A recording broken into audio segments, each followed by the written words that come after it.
Got me casted to the telly and you're waiting for lupine antics. Hello, Etchimer, and indeed, hello, fish. Right. Da, da, da, da.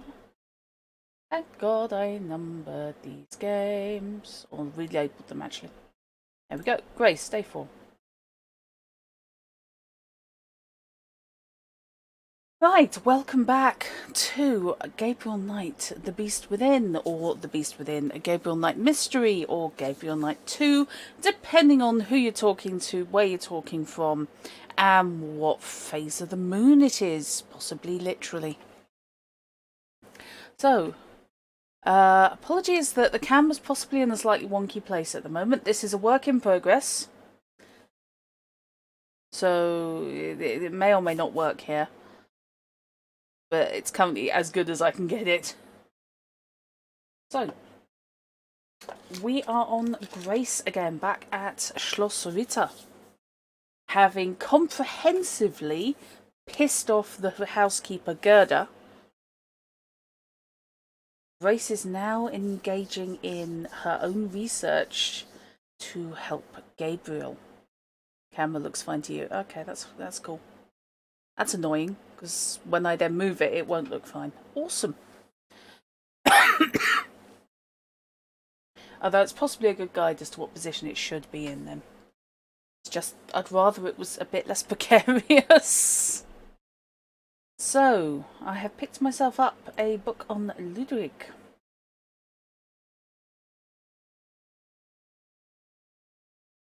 And just a quick reminder of how we opened the day.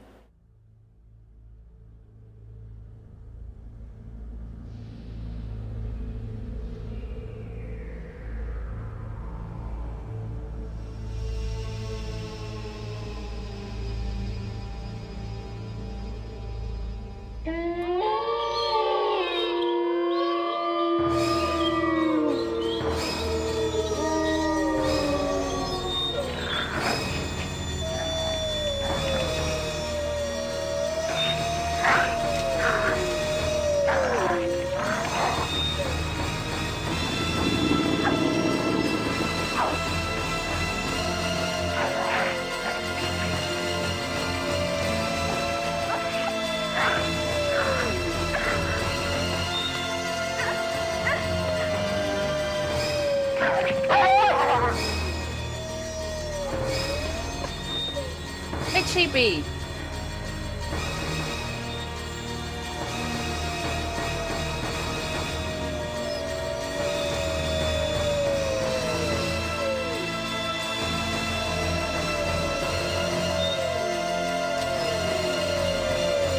Gotta love day for night filters.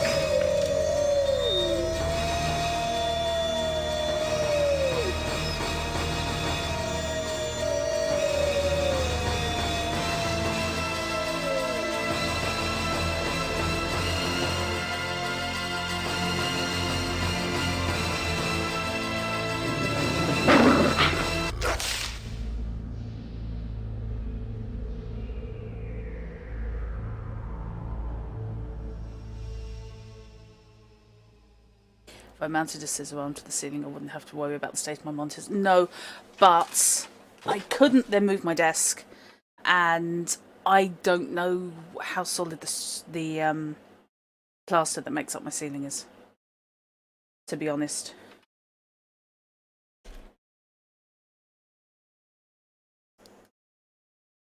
Although I have considered a wall-mounted one at some point.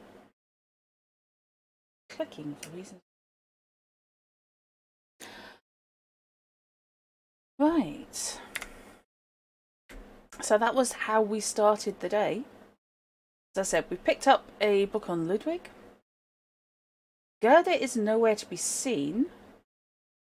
Apparently music has gone.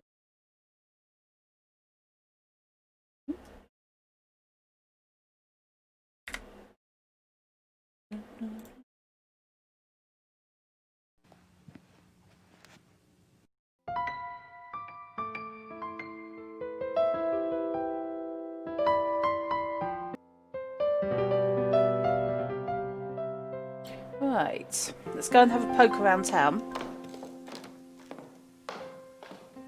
And see how my jobs list shapes up. I wonder what Gerda's up to. I wonder...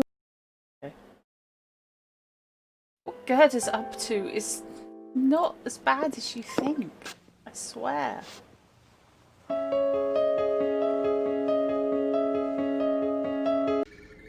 Grace wildly judgmental Nakamura.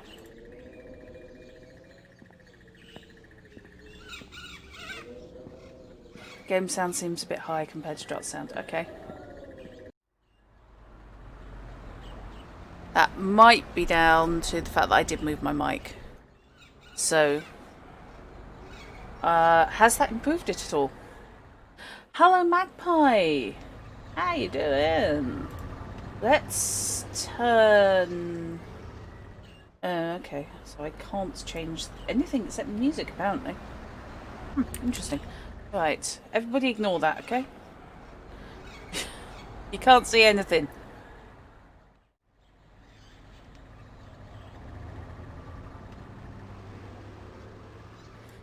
It's hard to say with no game sound. Thanks.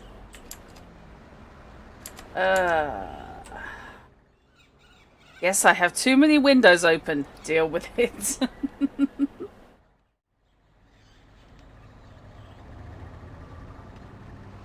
So yes, hello Magpie. I've turned it down slightly, the game sound.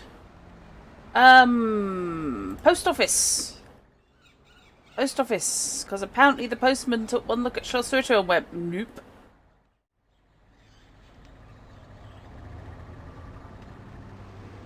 There's no one there. Then ring the bell. Guten Tag. Grüß Gott, Frau Nakamura. Ich habe etwas für Sie. Hey, Joey. Oh, it's from Gabriel. Ja, das ist vom Schattenjäger. Ja. I love how everybody in the town... I think you... Gabriel is a working partner and... Never mind. Danke. Bitte, brauchen Sie noch etwas?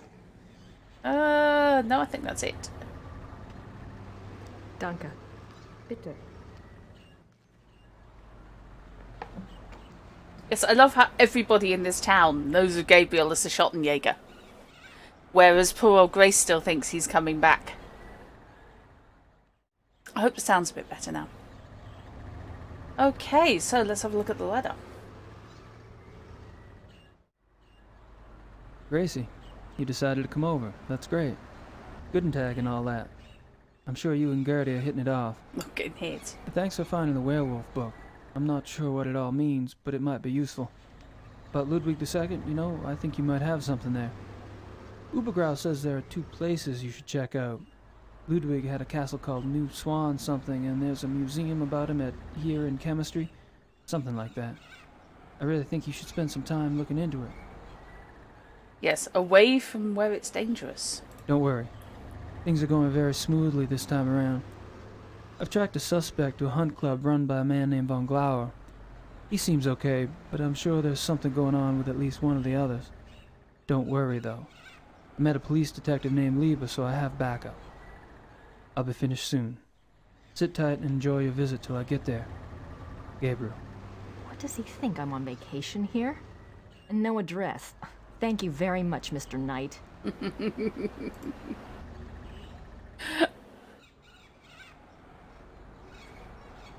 Right. Okay. Left to right, I guess. Yes, von Glauer seems absolutely fine.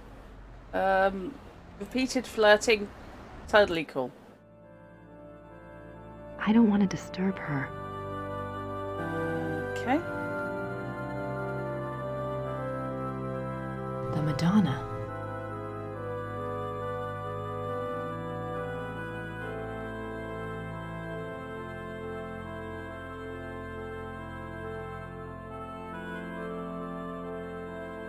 See, I'm still thinking Rude Nigel and half expecting horrible ghosts to come pounding out of one of the carvings.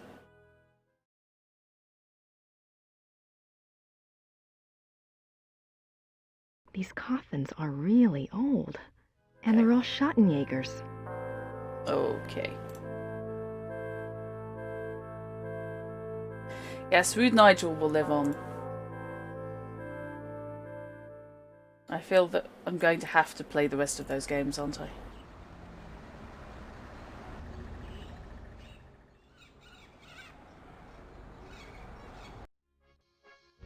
Okay, I can talk to the weird Americans.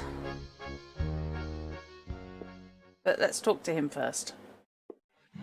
Hello. Herr Huber? Yes? I was wondering if you've changed your mind about telling me where Gabriel is. It's really important. No. Sorry. It's the politest bog off. Thanks. Okay, fine. Bitte?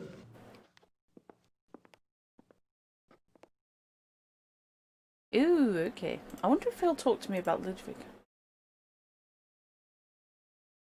No, he won't. Okay. Okay, batter up, guys. It's Ice Cream Hair a go-go. Hello there, dear. Hi, I'm Grace Nakamura from the castle. Am I interrupting? Heavens, no. Have a seat, Miss Nakamura. Well, I might. For a moment. Isn't this nice? We just finished our breakfast. Do you want something? No thanks. Good for you. I can never turn down food myself. Now you just tell us all about it, Sugar Pie. Just imagine the metric ton of hairspray required for that hair. Okay, let's hear about yourselves. You mentioned the other night that you were a demonologist. What is that exactly? Well, it's not as bad as it sounds, honey. What Emma and I really do is to help protect people. Protect them from what? Well, do you believe in the devil, Miss Nakamura? I believe in good and evil, if that helps. Oh, but Satan and his demons are real, and they will attack the living. And most folks don't know what to do once they've been attacked. We try to help protect people. How can you protect people from demons? The best protection is faith in God, of course. But sometimes faith isn't enough. Sometimes we have to delve into the supernatural in order to protect others. Your Schottenjoggers are just the same. We are? I mean, he is? Of course! The warriors of light are rare these days, but they do exist all around the globe. That's interesting. I just read about a group called Manos del Sol in Brazil. So the Ritters aren't the only Schottenjägers. Well, they're probably the only ones to use that title, but others have been chosen for the battle.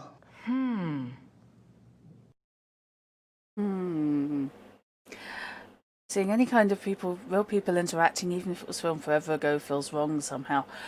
FMV was an interesting solution as kind of the joining a side shoot of trying to make games look more realistic before graphics caught up. And it can be done very badly, and it can be done extremely well. To be fair, this I think is the best version I've seen. The best iteration I've seen. I've seen several very, very bad FMV games. Another one actually that uses way more in the way of CG backdrops is Noctropolis, which is a superhero game.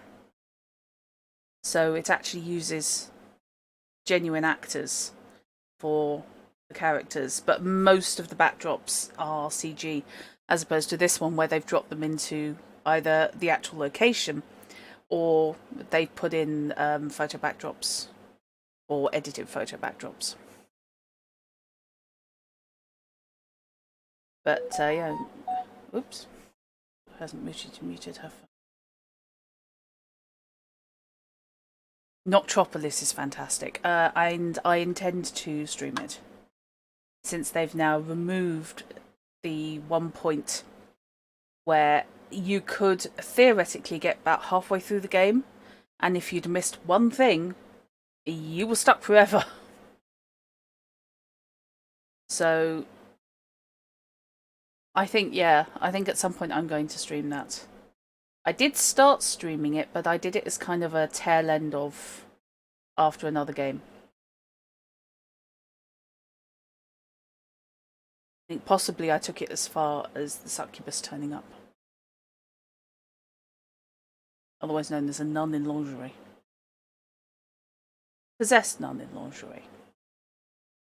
Who then got beaten up by your former partner. Do you know anything about King Ludwig II? Sure, we saw his castles, didn't we, Mother? We sure did. Why do you ask? Well, I found a letter in the Schottenjäger library warning Ludwig about the Black Wolf. Who wrote the letter? One of Gabriel's ancestors, a Schottenjäger. Seems like whoever was using me as a megaphone helped you find that letter. Perhaps you should follow the path something's pointing at. Look into Ludwig. I intend to. I will never get over couples who call each other mother and father, because that's just weird. That does slightly throw me. That hair is ridiculous. I know exactly what you mean. I just want to put my hand on top and push as well, but I'm scared it would just come up through the centre of my palm. The other night you said something about the Black Wolf. What did you mean? Where did you hear that name? I wasn't the one talking. I don't understand. Well, that's quite all right. The point is, it would be a very good idea to answer those questions, and we must work together to do so. Of course I'll help you, Pumpkin. I'd like to know myself, wouldn't I? It isn't every day one's taken over by a disembodied spirit, and I don't much care for it, thank you. You're not talking about a seance, are you? Oh, heavens no.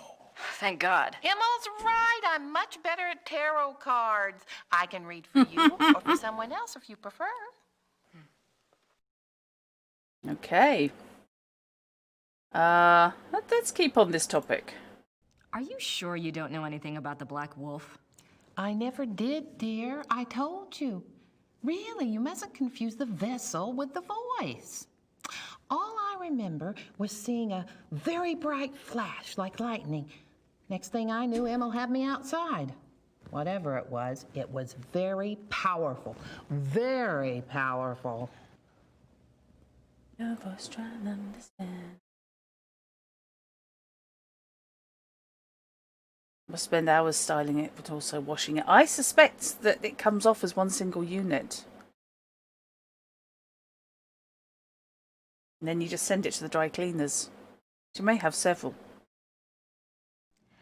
Well, I guess it wouldn't hurt to do my tarot reading. Don't you worry now. I know what I'm doing. Why has she got the flying saucer earring? As in the sweets. Push your vital energies into the cards. Okay. This is your soul card. That which applies to all of your lifetimes. It's the Empress. Oh, that's a good one. What's it mean? It means that your soul's journey is one of leadership. There's great strength here and intelligence. This card represents what you're like in this lifetime. It's the Chariot. Self-discipline, control. You need to feel you have a plan, that you're testing your abilities. The Chariot's very masculine. In combination with the Empress, it tells me that you're currently exploring your male side. You will seek out great achievement, but it does have its price. Doesn't sound anything like me. Yes, dear. The third card represents the other. You've pulled the Magician. Who is he, dear? Excuse me?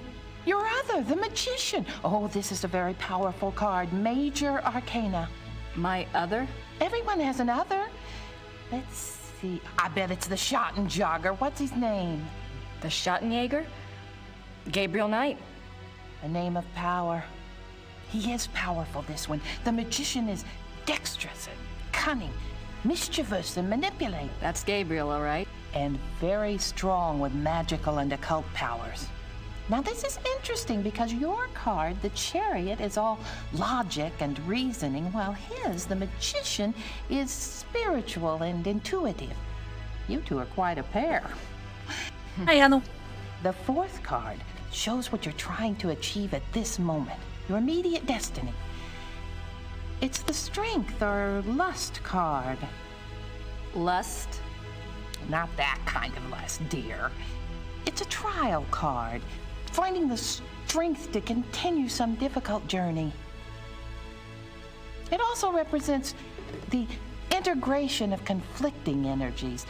That must be your Chariot and his Magician energies. Strength also means bonding those energies, loving without judgment, learning to love the beast. Uh-huh.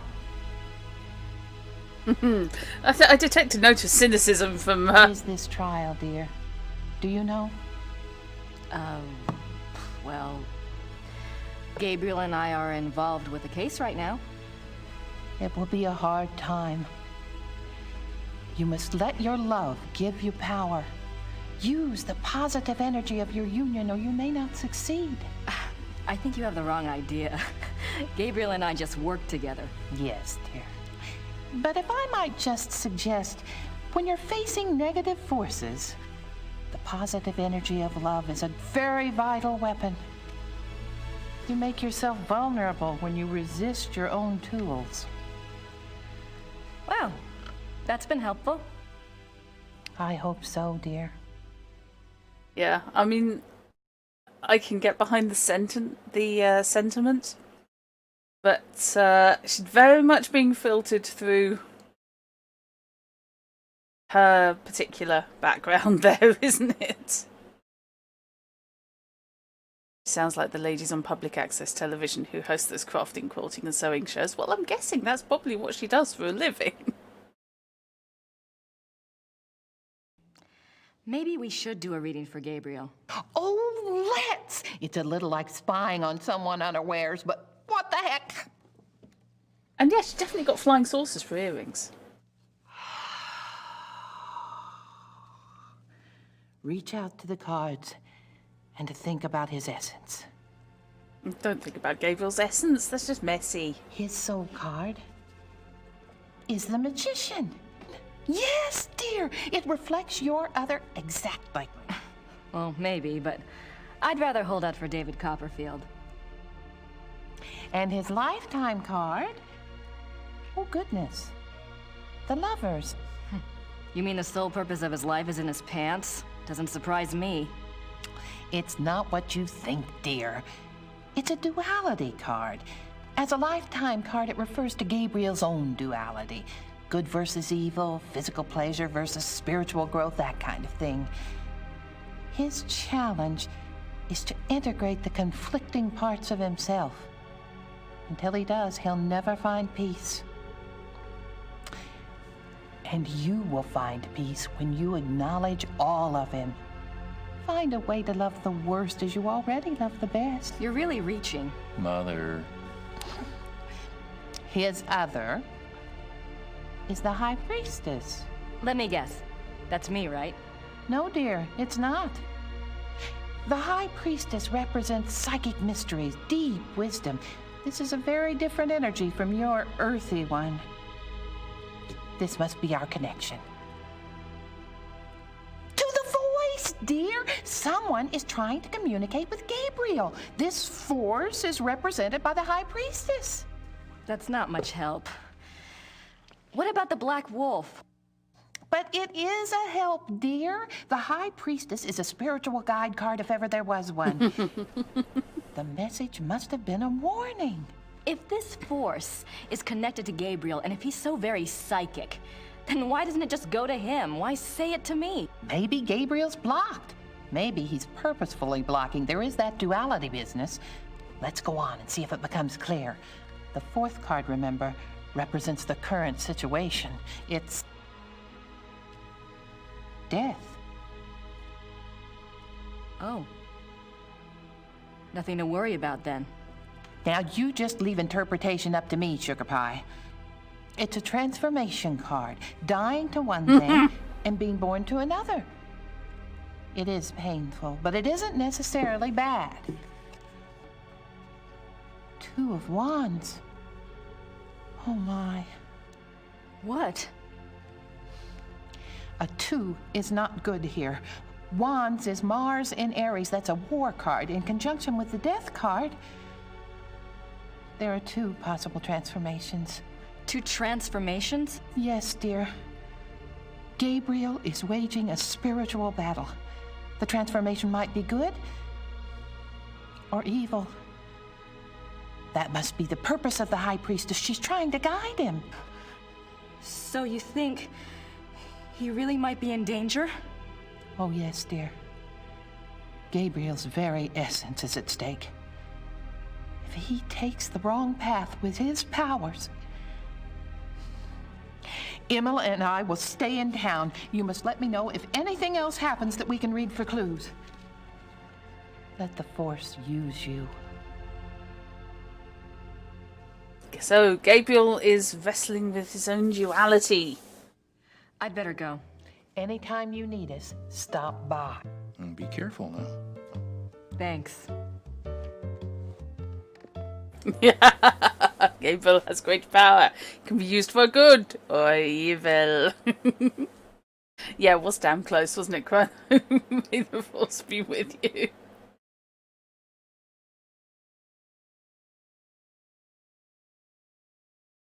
I think the whole duality thing, it just works out to Gabriel's by and he's sorting himself out.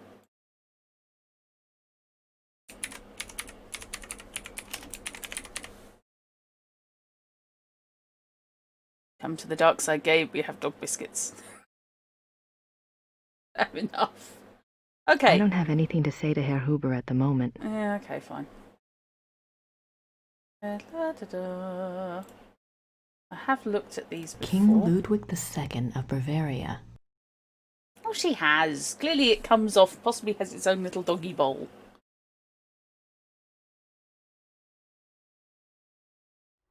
Okay.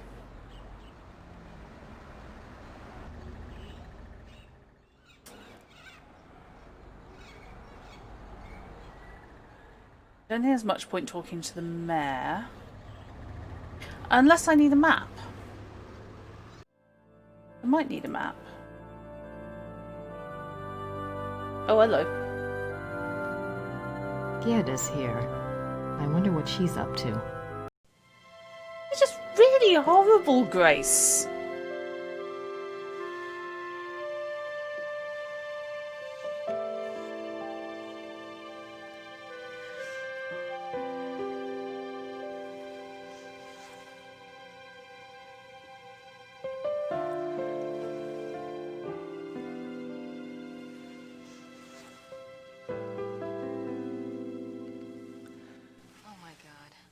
Gerda was in love with Wolfgang.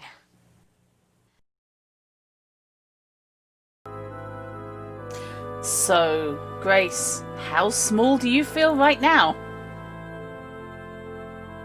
You were thinking she looked like a cotton swab that was getting a bit fuzzy. Okay, so let's try and make it up to poor old Gerda for being so abjectly horrible.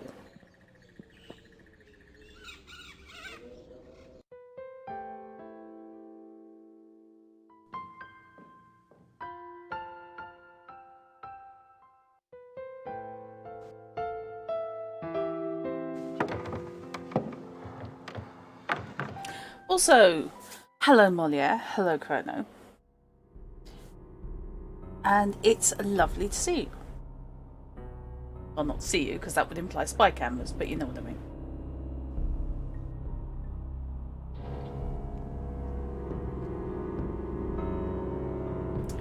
Presumably, I have completely messed up everyone's idea of where they are in the week, because of course this should have been yesterday.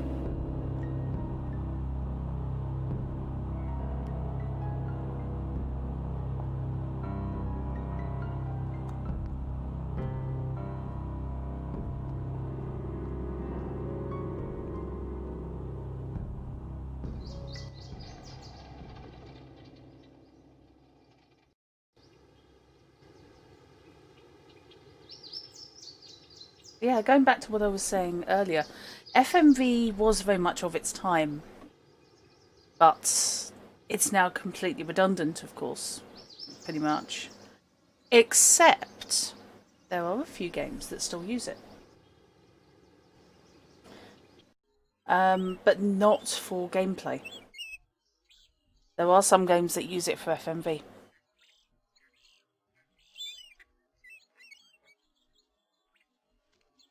Fortunately, not convinced it's yesterday. Don't need another today. No, that's fair fish.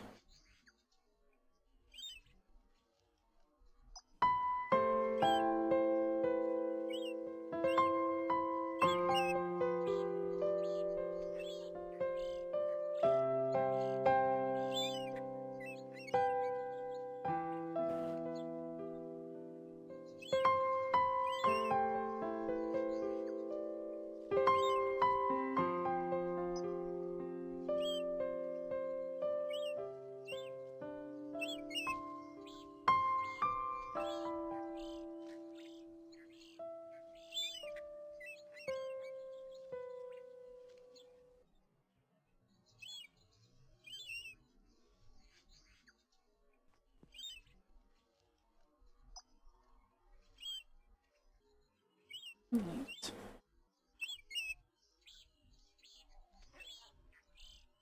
They're beautiful, but they won't last long in my coat.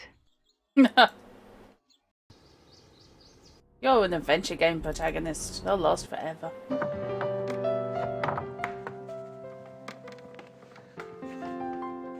No, there's been a lot of not having the best today.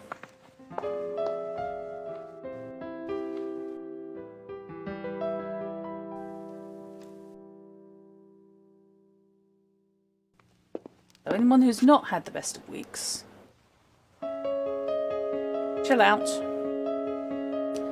have a drink, or a drink,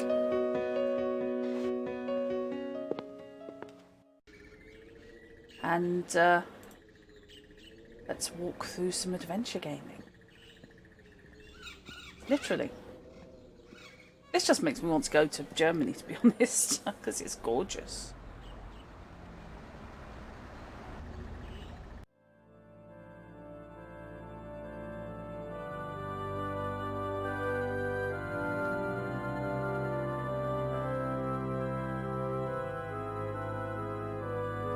Unless you've not had the best 3 weeks, things have to get better. Yes, they do. And they're going to.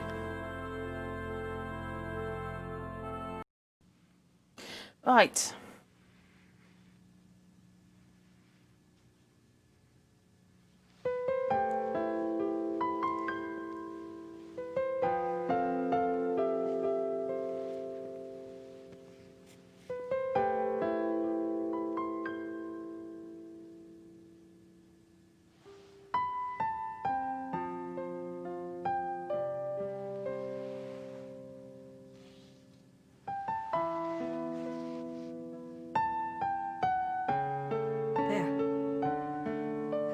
That's better, don't you think?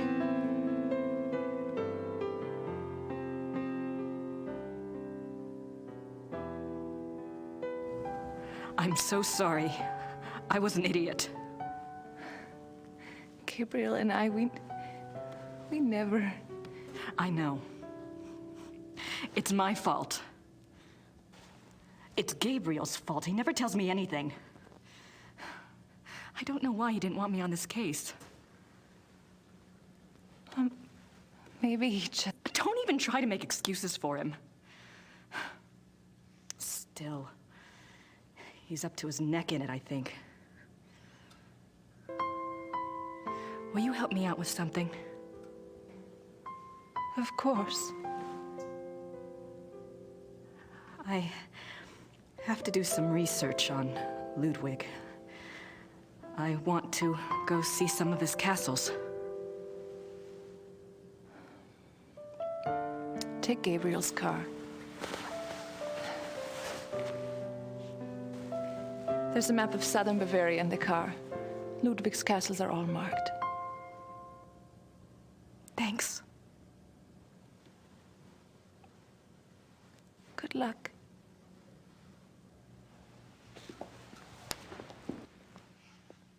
His sister spent 6 months at uni in Constance on the shores of the lake, and it was gorgeous. Oh, it sounds it. Oh, well done, fish.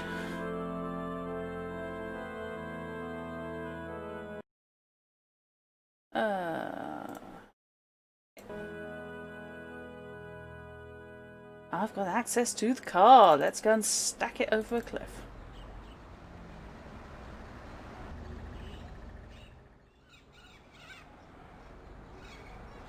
Do I get to leave?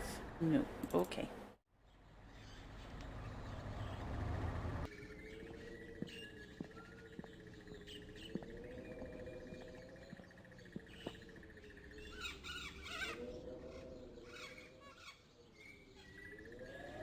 Okay.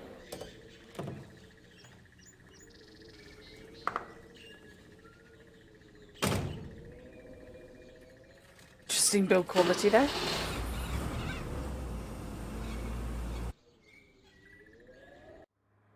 Right. So we have Rittersburg, Herrenchiemsee, and Neuschwanstein. Right. Do we want to go to the museum? The palace? Which do we want to do first? Any preferences? Because I'm going to have to do both. I went over an anime girl for the open tab position. Well done, Robinson. No, Edgema. On the other hand, the car belongs to, you know, a major person of power within the region, and I suspect, given how dedicated the local town is to the Ritters, I don't imagine a thief would get very far.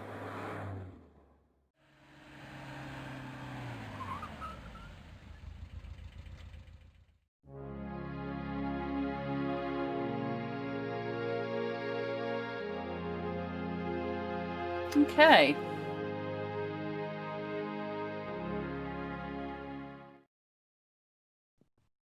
Bot seems to want to go to us to go to Neuschwanstein. Guten Tag. Guten Tag. Okay. It is. Ist das die Ludwig Museum? Ja, ja. Ludwig der Zweite von Bayern. Okay. I'm sorry. Have I annoyed you? Did you run over her cat on the way to the museum?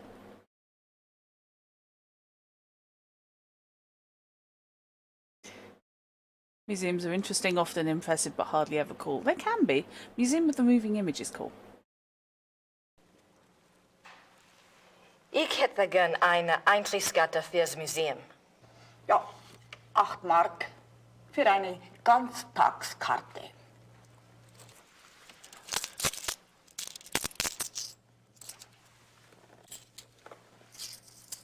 Oh, fine. Check the change, why don't you? So. Danke. Bitte. That's all but fuck you, isn't it? How the hell do you make your welcome sound like screw you? She's beautiful. Elizabeth of Austria. One of Ludwig's few close friends was Empress Elizabeth of Austria. She was a distant cousin of the boy Prince, and he saw her often growing up. Graceful and beautiful, Elizabeth seemed to represent the feminine ideal to the younger Ludwig. Their friendship continued after her marriage, mainly by correspondence. She remained a source of stability for Ludwig throughout his life. In keeping with Ludwig's love of romance and drama, he called her the Dove, and he to her was the Eagle. Oh, I think we can safely say Ludwig was into romance and drama. Hello, Meki! One of Ludwig... No, okay, she's not going to read that out in German.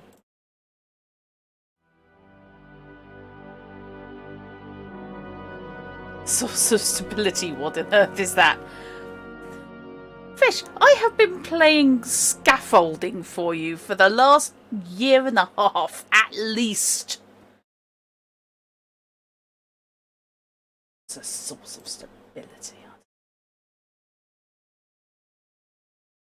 Okay. I'm not even going to try and pronounce spell the museum.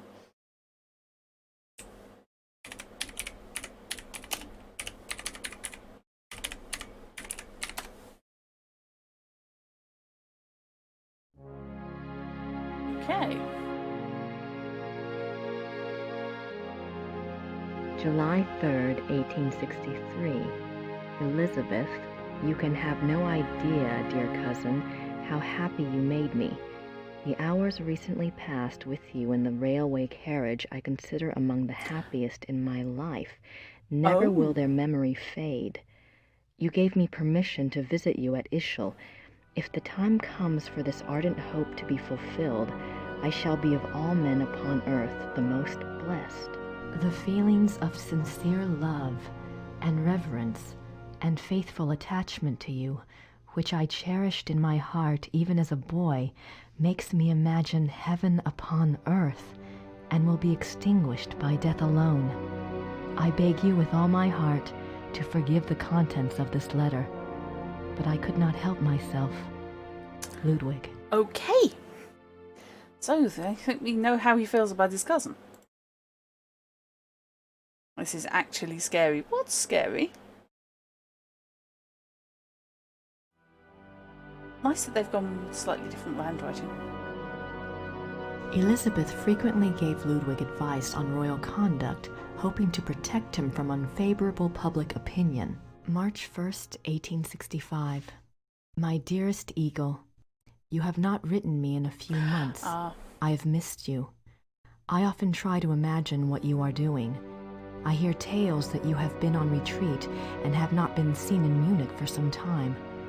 I suspect it is this new friend you wrote up so mysteriously that takes you away from home.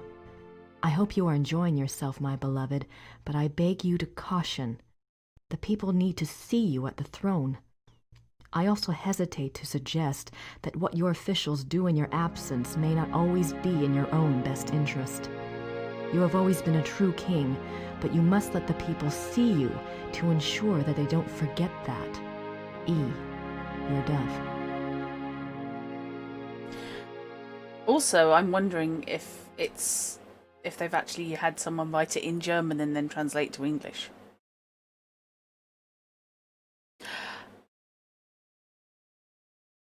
Did you? I'm just weirded out that anyone could feel that way for someone with 3 dimensions. We're discovering new depths to Robinson. Ludwig's friends were concerned for his mental state long before his arrest. June 14th, 1878.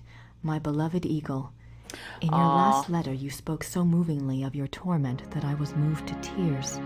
What is this torment? Why won't you confess to me what is truly troubling you? You must know that I would never despise you, no matter how horrible you believe your sins to be.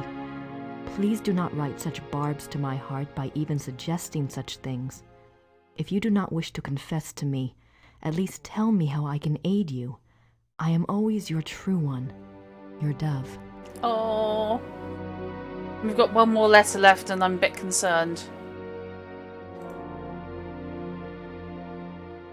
In this letter, dated November 1886, Elizabeth of Austria thanks Bishop Frank for his assistance in helping her fulfill Ludwig's last wishes. She writes that she knows it was an unusual request, but she believes Ludwig had reasons of his own for wishing it to be done. She hopes that his spirit finds peace at last. No further reference to this letter has ever been found. One can only speculate what the last wishes of a cornered and embattled Ludwig might have been. Okay. What were his last wishes? This place is giving me more questions than answers. I love how she's getting the hump over it. Because it's entirely their fault. Okay.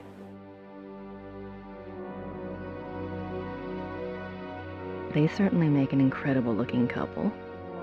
They certainly... Okay, fair enough.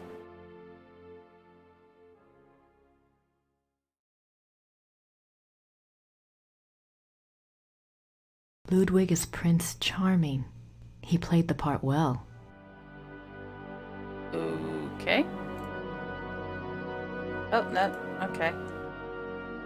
Da, da, da, da. A guidebook or something I don't have anything buy? to say to her at the moment. Fine. And yes, Robinson, letters are kind of important in a long distance. I don't have... Okay, let's have a proper look. Ludwig's Grand Master Wardrobe from the Knights of St. George. Looks like it weighs a ton. Does rather, doesn't it? He looks so regal. Why would he give up all of this pageantry and become a recluse? Or even a recluse. Ludwig is Grand Master of the Knights of St. George. The Knights of St. George was an aristocratic society dedicated to the acts of chivalry. Ludwig loved the medieval pageantry of the order in his early years, before his increasing reclusiveness drove him to abandon public appearances. Yeah-huh.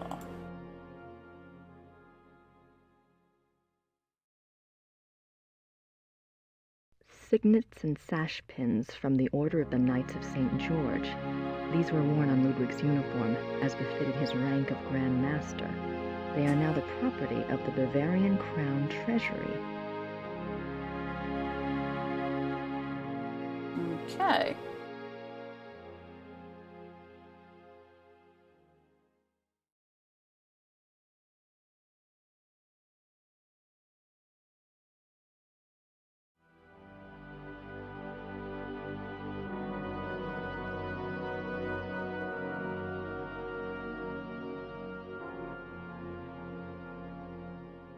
Recluse. You're going to use that more often. Maybe you should become a recluse. Yes, I can see that. Now, is that somebody who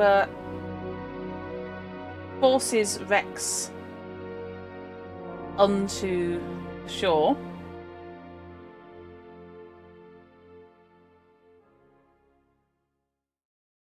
Or is it somebody who removes them from where they've been wrecked and salvages them?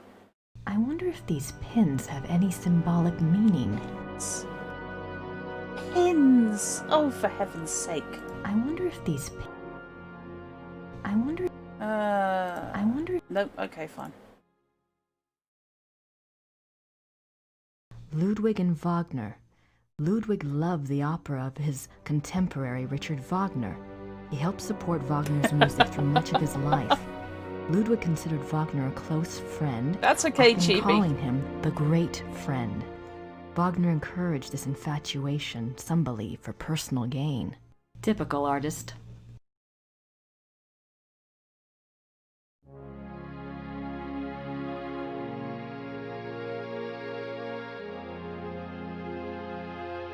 No, I don't get to look at the photo.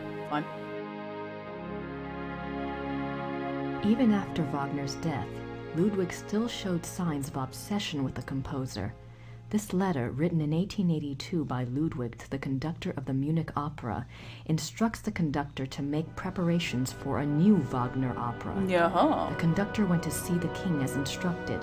When he arrived, Ludwig was ill and refused to see him. Nothing further was ever heard of this mysterious new opera. Was it a figment of an ill man's desperate wishes?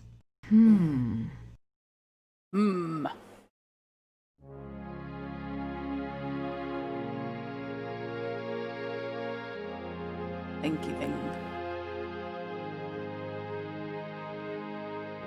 Ludwig is offered a crown of laurels by the genius of immortal fame. Okay. 26th July, 1874. By the power of the lily, we shall have the strength to resist all temptations throughout the whole year.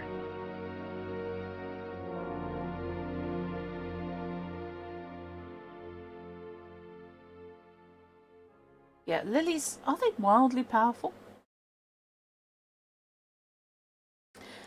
No, Robinson, because lichens are a specific thing from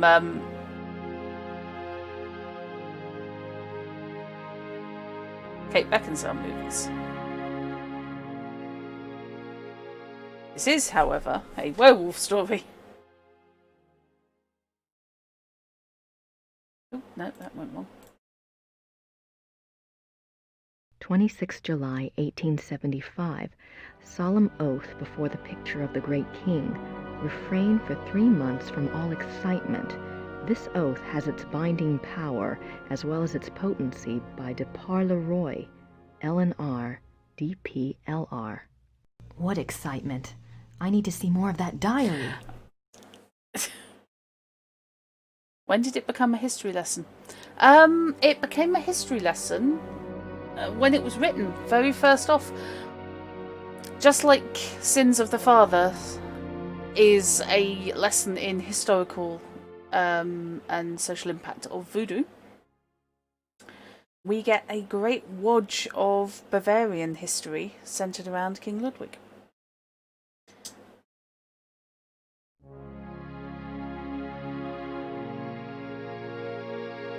Ludwig's diary. And now I know what diary is in German. She's still terrifying. The last days. June 7th, 1886. A group of men arrive at Neuschwanstein Castle, demanding to take the king in custody. With them is Dr. Guden, the doctor who had been in charge of Otto, the king's mentally ill brother. The men have an order for the king's arrest on the grounds of insanity. They are refused admittance by a brave group of farmers and local soldiers who have come to Ludwig's aid. They are forced to retreat to nearby Hohenschwangau. This is the first Ludwig hears of the conspiracy. Ludwig composes a pamphlet explaining the subversive acts of the conspirators and eloquently pleading with his people for aid. The pamphlet is smuggled out of Neuschwanstein and printed, but the pamphlets are seized before they can be distributed. Ouch. Became legit the history lesson when Jane Jensen said, "I've got an idea for a game." Yes, basically. I do wonder if she was a history teacher in her previous life. Or previous occupation. June 12, 1886. Ludwig knows the conspirators will return. He despairs. He asks his servant for the keys to the tower. The servant, fearing the king intends suicide, says the key is lost. Unbeknownst to Ludwig, the conspirators arrive at the castle. This time, there is no one to stop them. Ludwig is lured from his bedroom to the entry hall of Neuschwanstein on pretense. There, he is taken into custody. Ludwig is taken by carriage from Neuschwanstein to Berg, where his brother Otto had long been imprisoned. This is a great blow to the king's state of mind. While on the way, the group stops at Seeshaupt to change horses. Ludwig asks to see the postmistress, Frau Vogel. She brings him a glass of water and he says something to her. She never reveals these last words to anyone. Okay.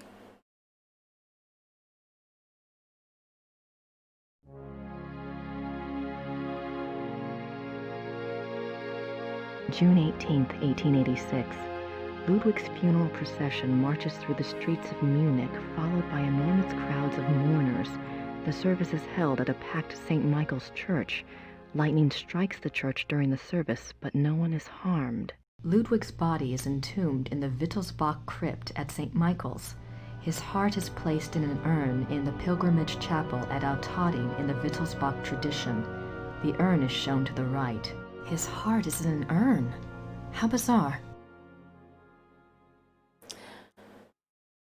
Reading up on Ludwig II, it seems he wasn't close to his parents. Later, Ludwig would refer to his mother as my predecessor's consort. Ouch! Yeah.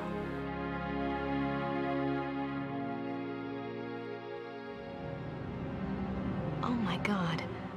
That's the sleigh for my dream. Maybe Mrs. Smith will know what my dream meant. I have to ask someone. This thing is getting too weird. No, it hasn't even got going yet, Grace. The midnight sleigh rides. Ludwig went on long sleigh rides in the middle of the night, particularly in his later years. It is said that he suffered from insomnia, headaches, and toothaches, and the rides soothed his restlessness. The sight of the king's grand sleigh speeding through the countryside of the Alps often startled the peasants and became a superstitious omen of ill fortune. I can see why. But what was he doing out there at night?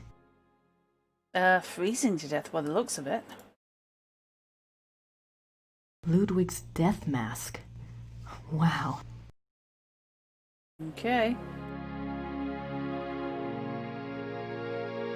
Right. Okay, fine. Oh. Is there anything there that I'm allowed to look at? There we go. December 14th, 1881, Linderhof. Order another work by Jennings on the occult. Write urgently to Klug, saying that I insist that the stoppages by the bank cease. I want it, and therefore it must be done. Write very urgently. He must succeed at once, and then must report to me urgently. If I give orders to clear my room, doing so must not be postponed as it happened. Pencils must be pointed without special orders. The day after tomorrow, 1,000 marks. How is Louis now? I want to know whether he looks unhappy. How often have I said that the coffee must not come up boiling hot, so that it can only be drunk after standing an hour? If any more correspondence come from Louis, they are to be burnt immediately, but I am to be informed of their arrival. Oh, okay. Interesting. These are actual notes from Ludwig to his servants. They go far in showing the king's state of mind. They were smuggled out and used as evidence in compiling the order for Ludwig's arrest. That just looks like a guy going through a bad breakup, to be honest. December 18th, 1881, Linderhof. Every day get up earlier, for certain. See to that very particularly. Write it down. Remember that when the great friend arrives at Neuschwanstein, we retire to the hall. We are not to be disturbed. I will not tolerate interference or insubordination. Okay, so when Wagner turns up at Neuschwanstein, they're going to be conspiring. Alrighty. Okay.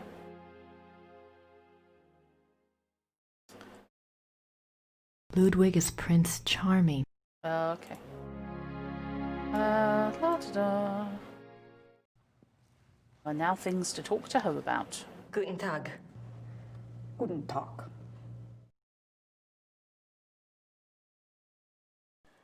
Im Museum ist einen Brief von Ludwig über eine neue Wagner-Oper. Ja, ja, ich kenne diesen Brief. Wo kann ich mehr von dieser Wagner-Oper sehen? Ja, ich weiß nichts über Wagner. Das hier ist kein Wagner-Museum. Ja, ich weiß. In Bayreuth befindet sich ein Wagner-Museum. Versuchen Sie es halt doch, ne? Bayreuth. Danke. Oh my god, she can smile. Rather like Bitter Braid Woman. Oh, hello. What?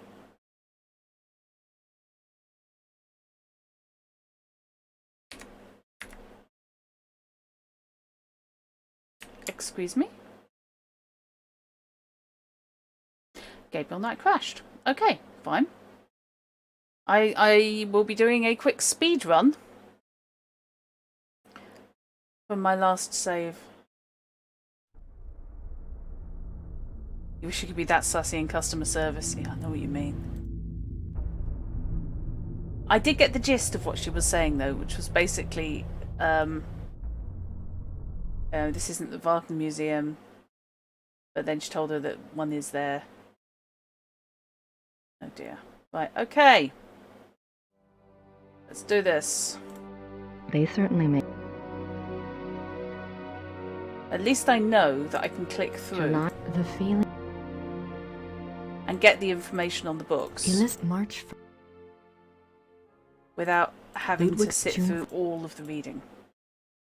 Ludwig's June 14th.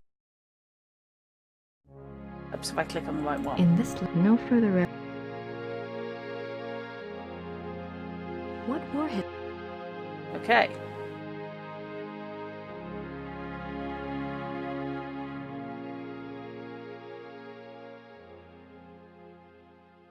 I love there's nothing on the right hand side of the wall. Yeah, it's nice, isn't it?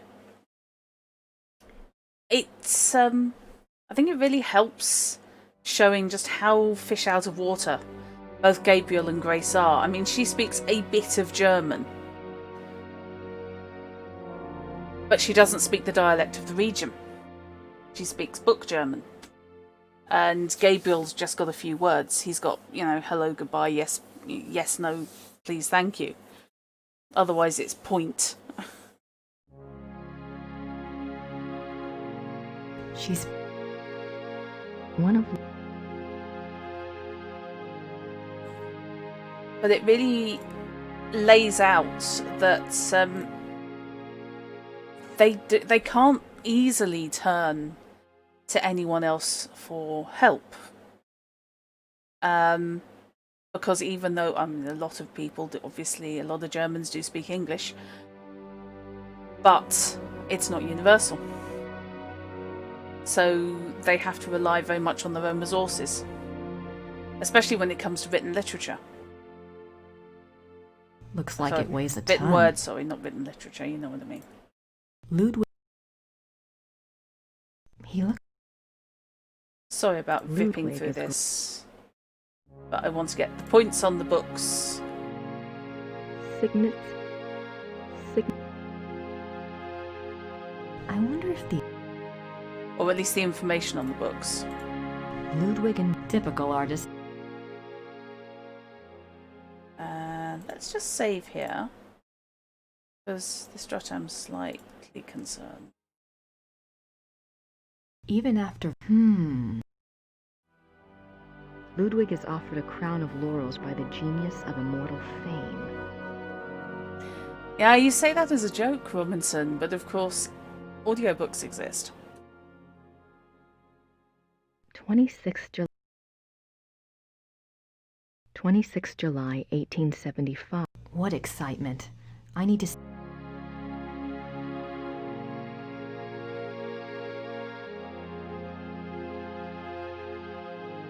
Oh, whoops. 26.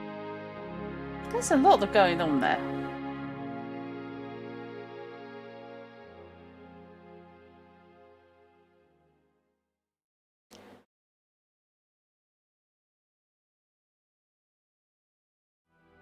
Orators need more recognition. Yeah. June 7th, 1886. Ludwig composed. June 12th, 1886. Unbeknownst to Ludwig is. So we're probably going to have to go to June Seasalt. 13th, when Ludwig and the doctor do not return after several. Presumably Altotting. June 18th, 1886. Ludwig's body, his heart. Or however the hell you pronounce that. Because, as I said, I am not putting my German pronunciation against anything. I have no idea what that says. Looks old, though. Oh, I hadn't seen that. Okay. A little help from anyone who can read German. Studying the Iliad would have been much cooler if it was spoken. Yeah. We did, we were very prone at school to group readings. And, now I'm just wondering what the heading says. And things like, we did chunks of the Iliad and the Ennead in Latin. It's not, is it? It's not giving me... This is the problem. I can get the height bit, but after that, or prior to that, not a hope. Our height? Could be. I wonder if that was the pamphlet that was printed and then seized before it could be distributed.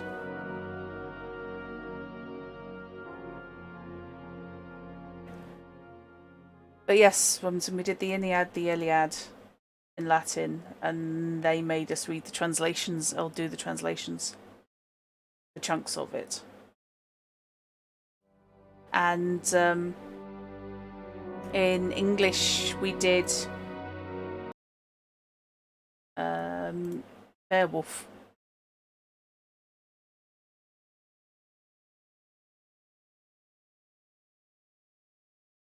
But again, they made us do it in live readings. Wahrheit is truth. Oh! Could well be then. Could well be that that's supposed to represent the pamphlets. The truth of the life and death of Ludwig II. Interesting.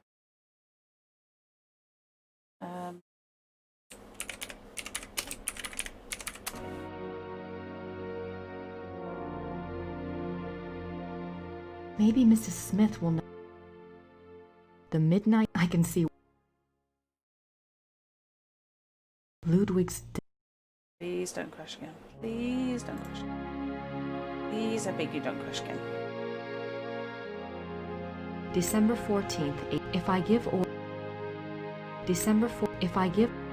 Oh, hello. These are actual notes from Ludwig to his servants. They go far in showing the king. These are actual.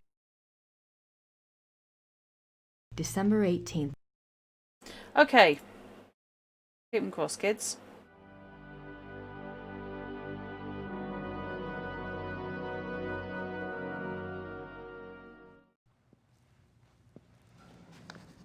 Guten Tag. Im Museum.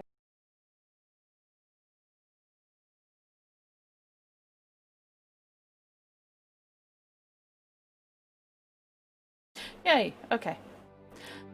This is the problem. This was a DOS game originally. So that they've got it running at all is actually an achievement. I know how many patches it was that were involved in getting it to work under Windows. I apologise for the occasional instability. Okay, we now have new places. We have the Wagner Museum at Bayreuth, and we have Neuschwanstein. So, should we carry on with our museum chase?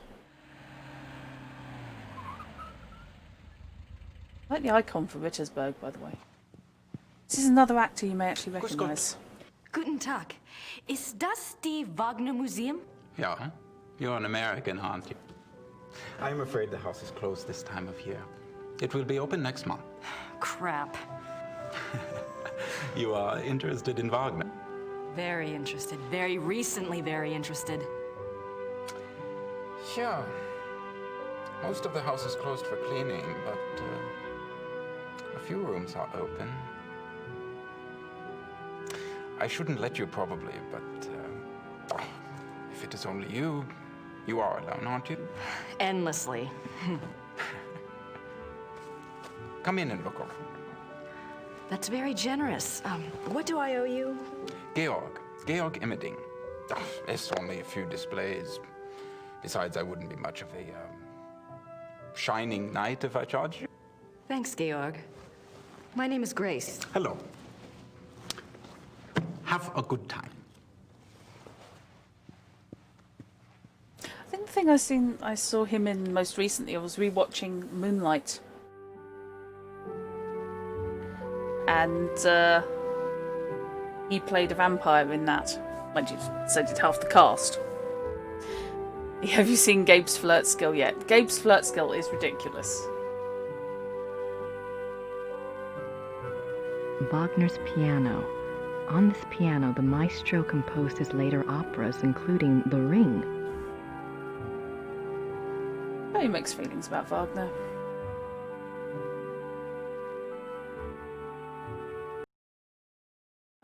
Let's just...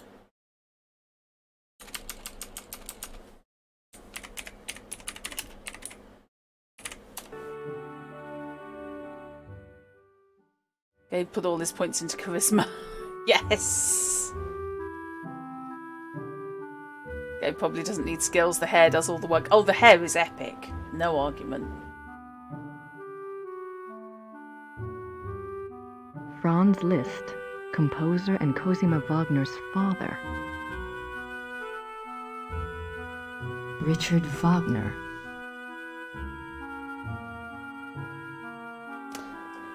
Epidepidation. An old sofa.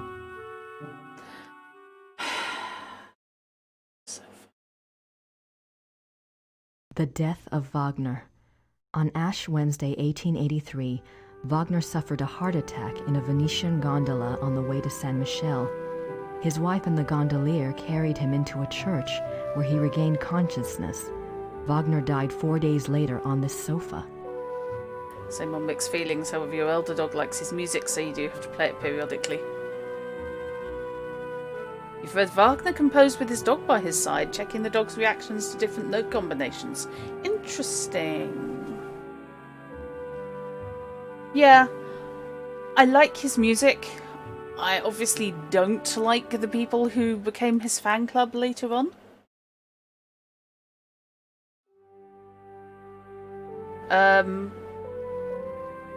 But the whole Scandinavian epic quality, yeah. There's a lot to be said. For example, in Elite and Frontier, flying into battle with Why Do the Valkyries Going? Wagner's death mask. Wagner's death hand.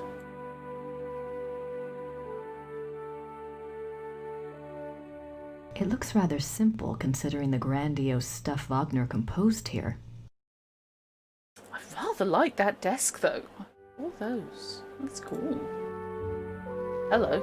It looks like an architectural drawing of a theater.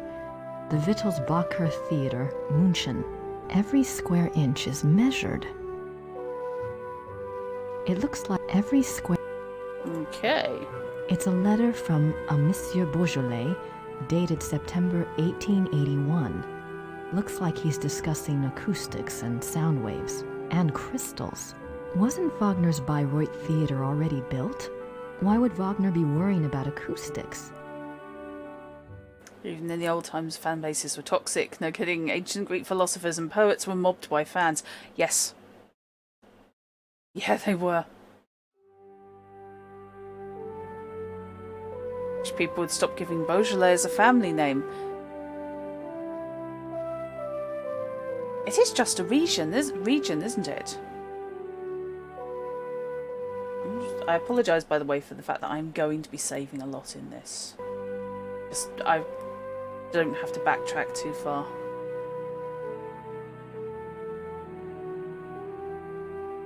Look who it isn't. The great patron himself.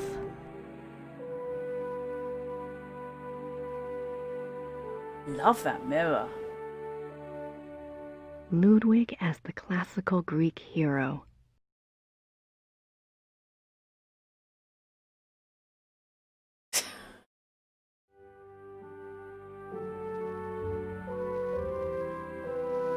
A portrait given as a gift from Ludwig to Wagner.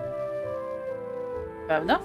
June 10th, 1881, Munich residence. Great friend. I am writing to you in the middle of the night. My blood is pounding too wildly for sleep. Tonight's performance, how can I describe it? I am unsure whether to be terrified or thrilled. Perhaps I even feel hopeful. If it is hope, you have given it to me, my friend, for the first time in years. We must speak. Something happened during the music tonight, but I must have your absolute confidence. As you love me, come at once. Your devoted king, Ludwig. Got them mixed up a bit because Beaujolais is a bad wine and Pinard means bad wine. I don't think I've ever had Beaujolais, you know.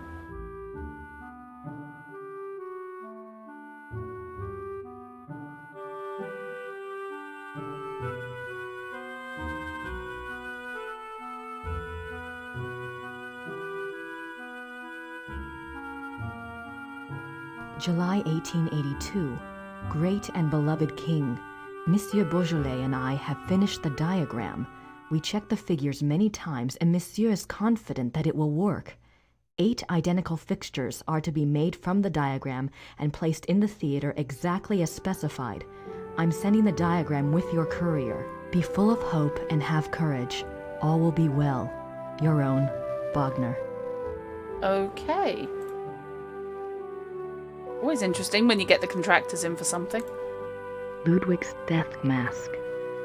Yep. Apparently a lot of copies of that floating around.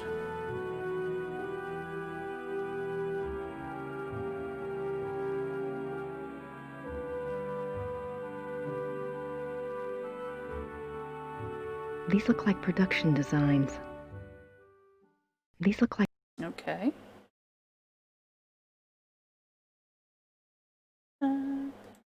These look like... Oh, okay.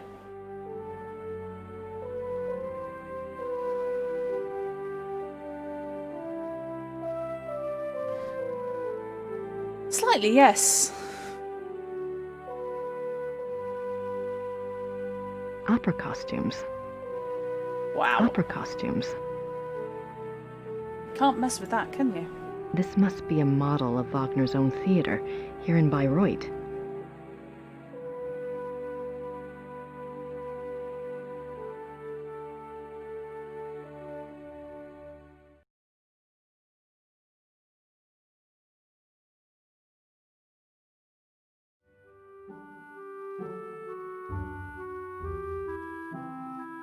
Okay.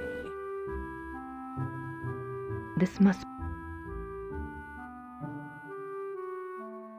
Any exits there or there?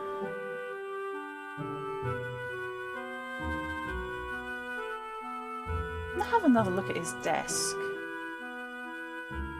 Wagner's desk, exactly as it was on the day he died.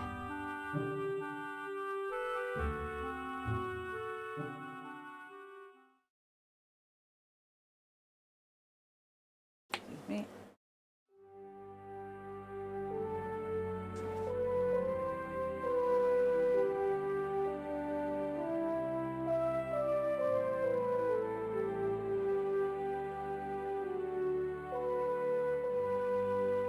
That's just the plan. I didn't want to exit all the way. It looks rather simple. Oh, okay. It looks rather... Okie day. Let's have a chat with this guy and see what he actually knows about Wagner. Or whether he's just they're doing his work experience. Wagner souvenirs. Don't think I need any of those. Oh, you probably will. Wagner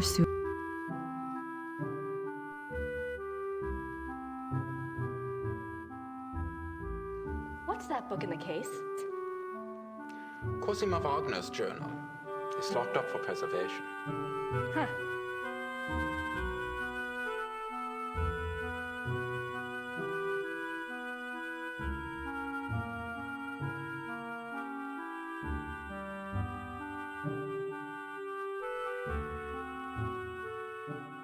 Okay. Else? What are you doing here if the museum is closed? They always like to have a caretaker here. It's a good job for me. I can soak in the atmosphere of the maestro while I compose. What are you composing? This? Oh, a new arrangement. One of Wagner's pieces. For the Bayreuth Opera? No.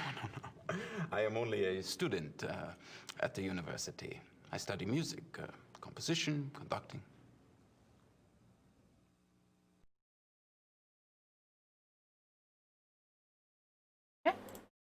Is there much of a call for conductors in Europe? At all? He is the conductor for the Munich Opera. Well, that's convenient. Does that mean you get free opera tickets? Yes. I get a week's pass to the Opernfestspiele, the opera festival in Munich. It starts in a few months. Hope I'm still around to see it. Come with me if you like.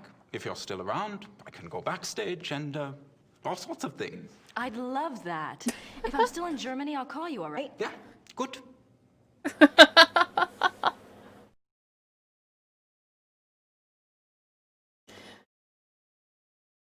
Oh, bless Grace. Flirting with the museum curator. I can get you backstage, baby. Tell me about Wagner. He was a character. He spent most of his life trying to convince rich patrons to subsidize his work. Unfortunately, he had expensive tastes. You see, he believed that someone of his genius deserved to live well. Can't argue with that. But Ludwig II supported him, didn't he? Yeah, sure, but Ludwig came along very late in Wagner's life. By then, he had already been run out of Venice and most major cities because of debt. Ludwig saved him. And the music. Best thing Ludwig ever did. Oh dear. I can tell you from experience, flirting with museum curators never happens. Now you see, maybe if you had tickets to the Munich Opera, you might get flirted with. Do you know anything about that letter from Wagner to Ludwig in the display case? The one about the diagram? No. Some sort of equipment for Ludwig's theater. But I don't know why Wagner would have cared about this. If he was worried about any theater, you would think it would have been his own theater, here, in Bayreuth.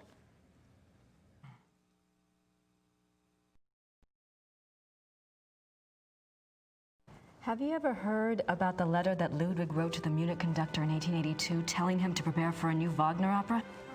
You're full of surprises for an American. What do you know about it? No one knows anything about it. It's like a treasure map, you know?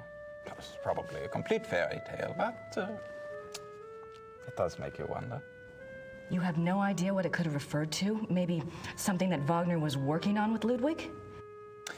If there was, there's no trace of it.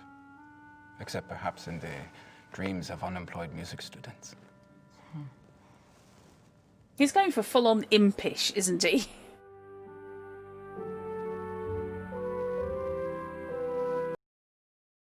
Okay.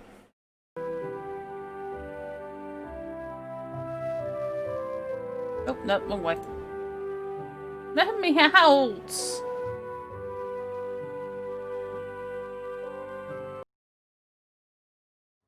Right. Okay. Let's head off to Neuschwanstein. Yes, trapped forever in just a hell maze of Wagner. Which is roughly how I felt the one time I ever tried to listen to the Ring Cycle in one swoop. Okay, this gets its own illustration. I get to look at it? Come on. Okay. Oh, I have a tour tape. Okay. Our tour begins in the entry hall. Ludwig II lived from 1845 to 1886. He assumed the Bavarian throne at the age of 18 when his father died. Ludwig's passion was building castles. He built 3 during his lifetime: Linderhof, Herrenchiemsee, and Neuschwanstein. Plans for a 4th castle, Falkenstein, were underway when he died. In addition to his obsession with building, Ludwig also had a passion for classical heroic German mythology, a taste he shared with the German opera composer Richard Wagner. Neuschwanstein is decorated throughout with themes from these stories, most of which directly relate to Wagner's operas. Indeed, Chrono.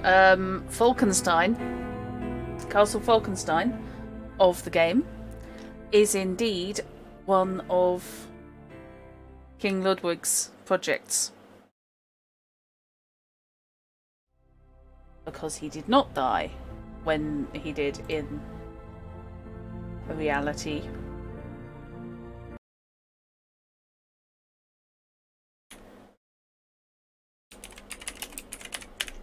And I gather is still kicking around in the game. And still very much in charge. Benson Museum, Edgemere. There are some museums you'd happily spend an eternity in, assuming the snack bar was open 24/7. You'd probably quite like the Chocolate Museum in York, Molly.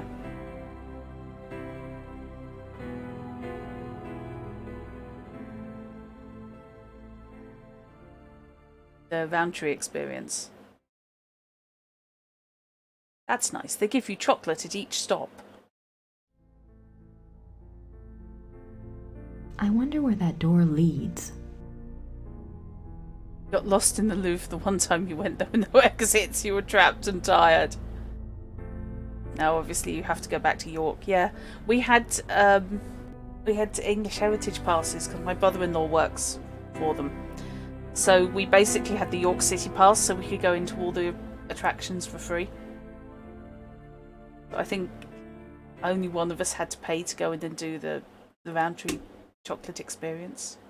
That was good. And they were very good when I said, I'm allergic to milk. Please, you know, I obviously can't do the free samples. And as a result, everybody else was just getting like Roses or Quality Street or whatever. And they were coming up with all the moo-free stuff and all the dairy-free stuff for me. It was really cool. They paid attention because they asked up front. Reading up on Ludwig, he seems a very classically tragic figure, especially as it seems he was struggling with being Catholic and possibly gay. Yeah.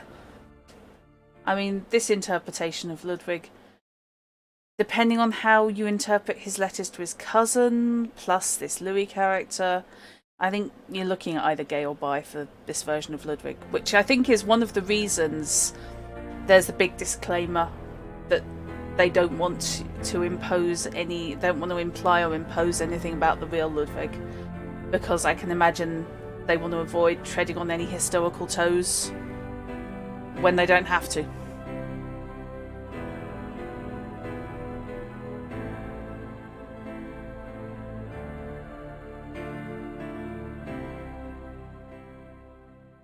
But yeah, it does seem like the closed door leads to figure. The tower, which is not part of the tour. The king was making his way to this very door when he was arrested in 1886. Was he now? These scenes seem to tell a story, but I have no idea what story. Okay, time to play Guess the Opera. These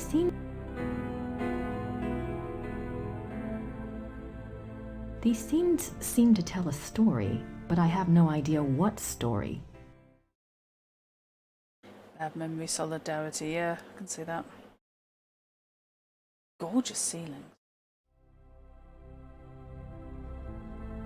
I don't think the guards want to be bothered while on duty. Okay. They're not as scary as the guards in the, oh god, the Picasso Museum in Malaga. They are terrifying and very stylish. She needs help from a creepy clown living in void space. Okay. You are now standing in the king's bedroom. The theme of the bedroom is Tristan and Isolde, the tragic love story retold in Wagner's opera. The opera was given its first performance in Munich in 1865, and a 20-year-old Ludwig attended. This is probably the most elaborate and expensive bedroom ever created. It took 14 wood carvers 4.5 years to create this room. It was this kind of extravagance that bankrupted the king. In the years before his death, he found it increasingly difficult to find money from any source. Let's get really creepy. Alright, I'm sorry. I just wanted to click. Okay, one in, one out, huh?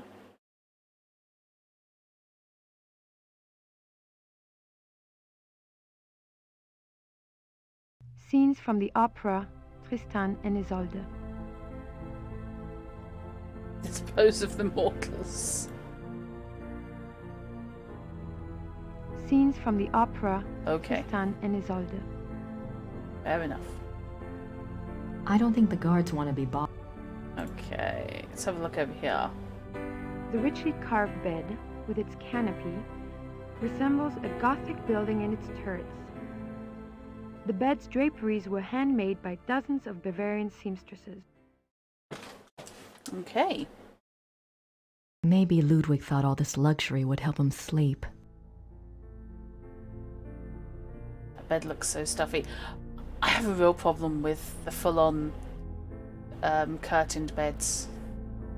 That plus the fact that the ones that have the pleated cloth canopies, ever since I saw a large spider run out of one of the pleats when I was going around one of the historic houses, I've just thought, no, could not sleep under that. Did they have running water in 1886? It does look cozy, but yeah, I would definitely need to take precautions. Did they have...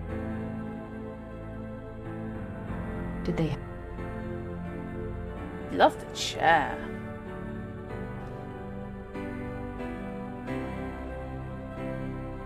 To be fair, Robinson, a deathbed is just a bed someone's died in. It's not something specific.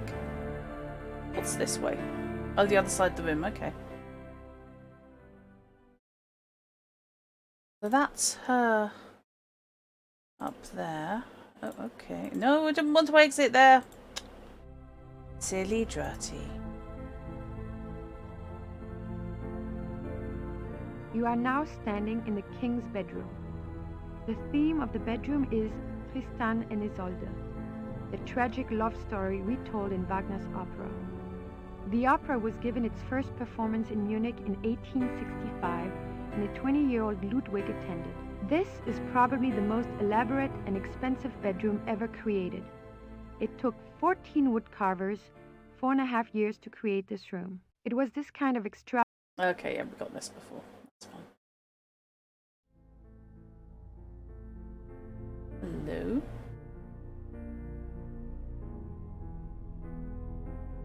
You can't show me this and then not give me anything to click on. In the corner is a brown tiled stove with clay figures of Tristan and That's a Isolde. stove? Okay. Now I'm starting to think that the extravagance is a bit much.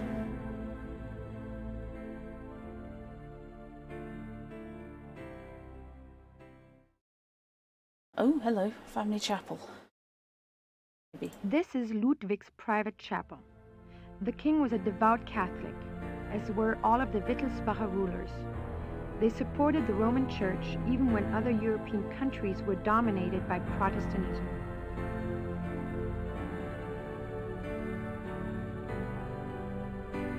Okay. The stained glass window depicts St. Louis receiving the last sacraments. Hello.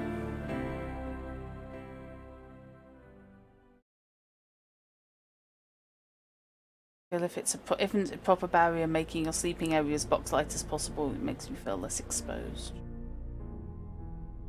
About Catholic first mistake. You have occasional sleep paralysis nightmares, so you need to be able to see all around me if I wake up. Oh, gotcha. Well, yeah, that is totally understandable then. That's one of the reasons I haven't... I've toyed with the idea of getting one of those weighted blankets, but I suffer from claustrophobia. And I just have this feeling that it would make me feel like I just couldn't get out.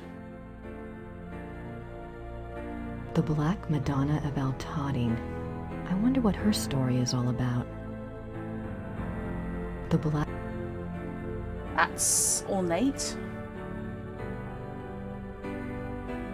A king saint? I wonder if Ludwig pictured himself that way. Or maybe he just wanted to be that way. A king... The paintings above the altar depict St. Louis surrounded by the seraphim. An interesting side note. For a period of about a year, the Louis images in all 3 castles were ordered to be covered up with black cloth on the unfathomable whim of the king. Well, we now know that apparently Louis from the letters looks like these paintings. It's a beautiful crucifix. Ivory and gold. It's a beautiful...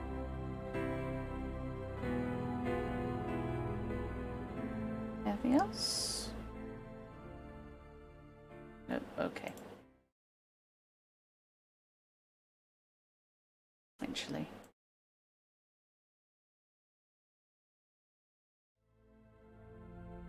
genuinely want one of those only top bunk beds with the desk underneath. Do be careful as to how much head clearance you have above the bed, Jory.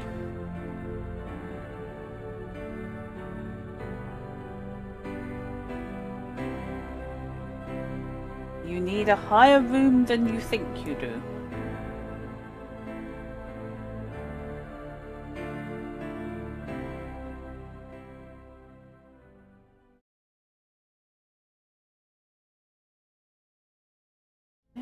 The Miracle of the Grail. Okay, that's apparently as much information as I get. Okay. These linens look seriously expensive and seriously old. You haven't quite figured out the whole concept of a museum or historic palace, have you, Grace? These linens look serious.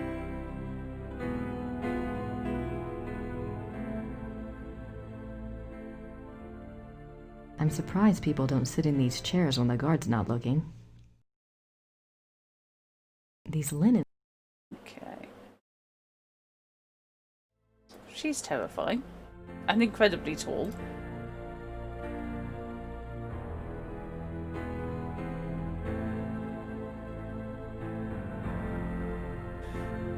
Having less than 2 feet of clearance between bed and ceiling was a significant factor in you not liking the apartment we had you had in Paris.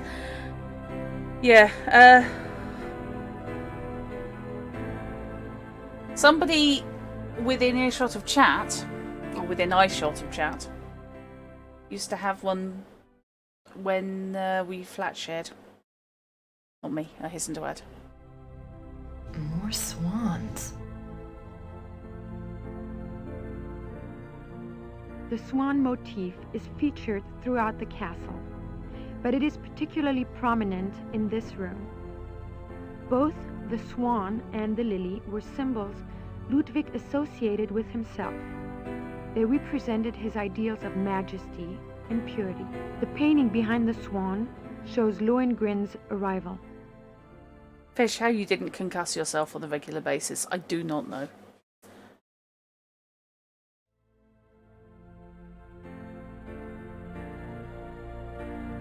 Oh, hello. Dungeon bashing. This is a reproduction of the grotto from the Tannhäuser Saga. Oh, okay. In such places, Ludwig could pretend he was one of his beloved mythic heroes. As the grotto personifies, the castles were solitary playgrounds built for Ludwig alone. He believed the masses were too coarse to appreciate fine art, and he seldom entertained guests. In fact, Ludwig had a standing order that upon his death, the castles were to be destroyed. Fortunately, the estate was in such debt that the castles were opened for paying tours only weeks after Ludwig's death. They haven't closed since. It is one of the great ironies of Ludwig's story that the castles that he was thought insane for building are now considered Bavaria's finest treasures. They have paid for their construction many times over. I can imagine, Fish.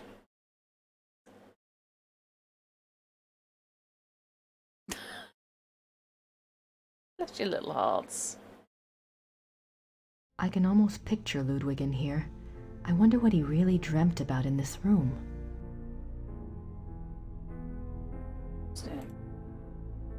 Okay, so if that's there, that takes me to there.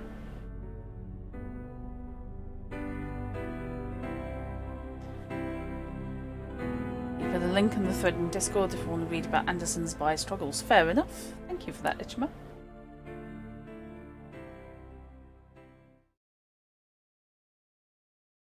The study paintings depict scenes from the Tannhäuser Saga and the Wartburg Castle. Okie dokie.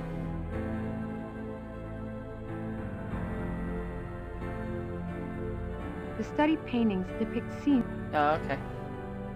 So we have different pictures from the Tannhäuser Saga.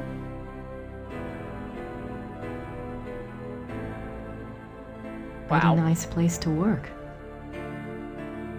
Now you see, that's a desk and a half, isn't it? I mean, really. I doubt there's anything left in there now. Besides, the guard would kill me if I touched it. Possibly.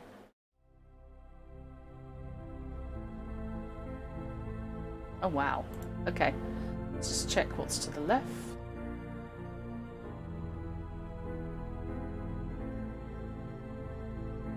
Good Lord.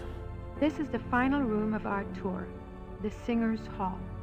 It was modeled after the Singers' Hall of the Wartburg Castle, where minstrel competitions were held in the 13th century. The hall was built for small private concerts, but Ludwig himself never gave one here.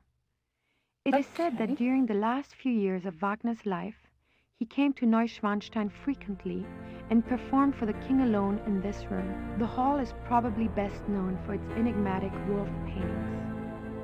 Hello. The original paintings were from the Parsifal saga, but in 1882, Ludwig had them replaced, supplying the description and titles of the new paintings himself. While all the other rooms in the castle show scenes from Wagner's operas, the scenes in this room are not from any opera that anyone can identify. It is yet another of the many mysteries associated with the life of the fairy tale king. Okay. Why would Ludwig have wolf paintings in his castle? Well, have a think about it, Grace, honestly.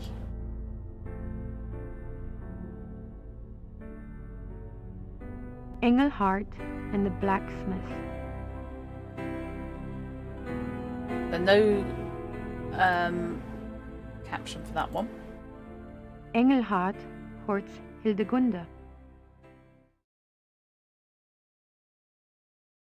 Hildegunde is a wonderful name. The hunters track down Engelhart and Hildegunde.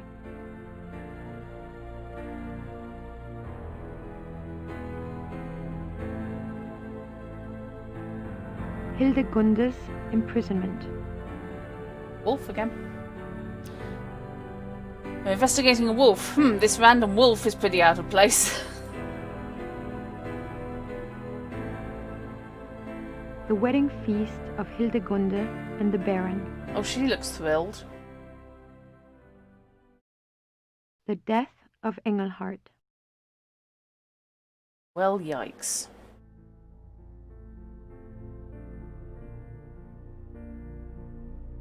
Nice view of the Alps.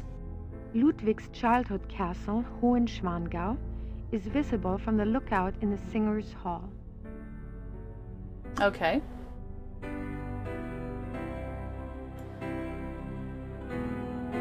Oh, right, okay. Okay. Interesting, but no deal breakers yet. So, I need to speak to Miss Ice Cream Hair, or Mrs. Ice Cream Hair. So, let's go have a chat. Where'd he go? What have you done with them? They annoyed you into submission. Are the Smiths in their room? Yeah, I believe so. Could you ask them to come down, please? Oh, yeah, natürlich. Oh, you can actually say yes to things. Okay, good to know.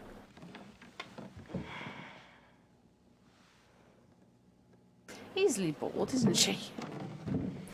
Call me creamy Mrs. Ice Cream Hair is my mother. What's going on? Okay. I had a dream last night. I didn't remember it at first, but I saw something today at one of the museums. What was the dream? I was being chased in the woods by wolves. And I saw a sleigh. Ludwig was inside. He pulled me up, and I thought I was safe. But then he turned into a wolf. So what do you think, Mother? A dream of rescue is a spiritual guide dream. The High Priestess and Gabriel's cards must be linked to Ludwig somehow. What do the wolves represent? I'm a psychic, dear, not Freud. But the warning I got was about the black wolf, wasn't it? And the wolves in the dream. It must be the same danger. It's so frustrating. The more I find out, the more questions I have. Why don't you try a little communicating of your own? Ludwig's the link. Appeal to him. The answers may not come right away, but at least you'll give the guide something specific to say the next time she contacts you. Isn't there any way that you could, you know, do a psychic reading on Ludwig or something? To tell you the truth, I've been trying all day to make contact, but I only feel great despair. Ludwig's soul is not at peace. Okay. I'd better go. Anytime you need us, stop by. And be careful now. Thanks.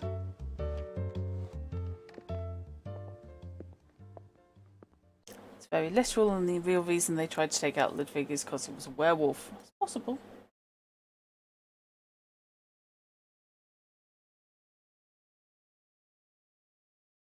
Okay.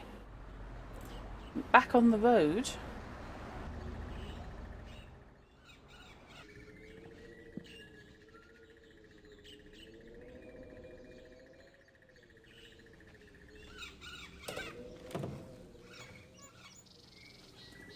Yeah, I mean, she's perfectly likable. Dolores Umbridge was Maggie Thatcher. Only worse.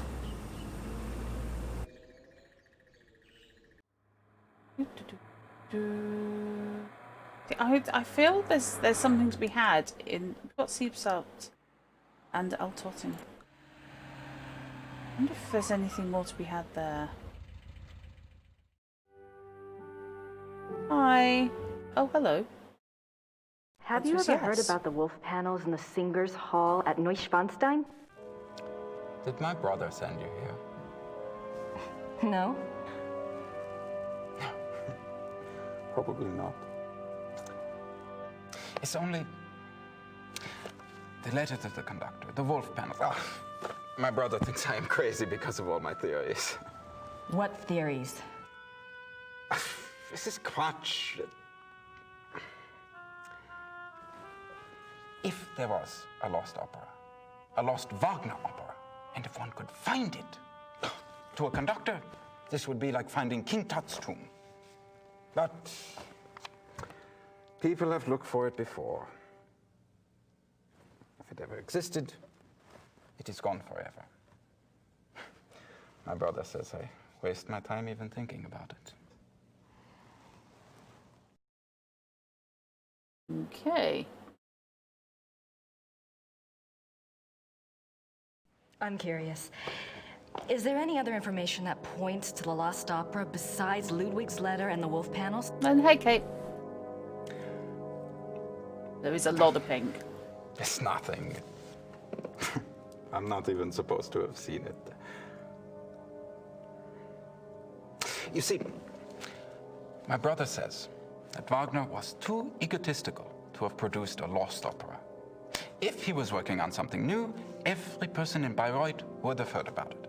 On the other hand, it was in Ludwig's character to have wanted a private opera. But it wouldn't have been private. Ludwig's letter shows he intended it to be played in Munich. Yes, but that it would get so far without Wagner telling others? Why keep it a secret? Maybe there was a very good reason for secrecy. For example? Like... Never mind. No, don't be mean to him. He's nice. We like him. Georg is nice. Okay, I don't want to use the hints. Okay, let's go back to Rittersburg. What have we got? Yeah. Oh, God, yes, I've got to make the phone call. Oh, and Gerda's there. Gerda's there. Hi, Gerda. I'm back. Good. Good, thank you. I did see you come in. Cheers for that.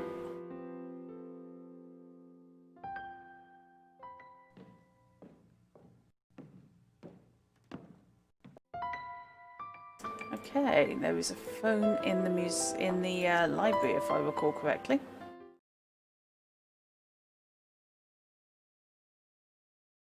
Right. Professor Barkley will call when he finds out something. Oh, you're kidding me. This is where I find actually I've got a message from him, from Gerda.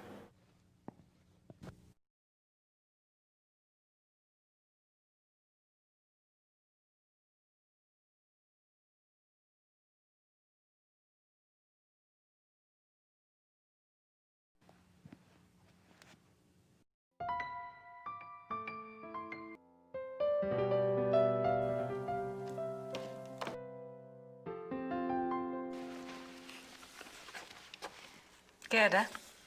Yes? Have you heard from Gabriel at all? No, Grace, I'm sorry. Never mind. Okay. We have a screwdriver, inexplicably. We have the letter to Ludwig, which I have read. 4th of March. I have heard that. Which is warning against the Black Wolf. I beg your Highness, your most grateful servant, Christian von Ritter, Schloss Ritter, Rittersburg, Bavaria. Okay.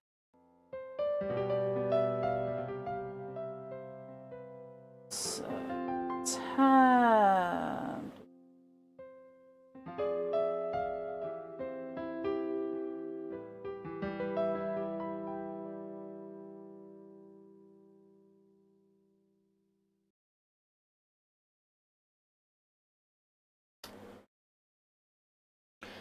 I missed something in one of the previous locations. Done the maths, you've done at least 150 battles in Fate in the past week. Ye gods!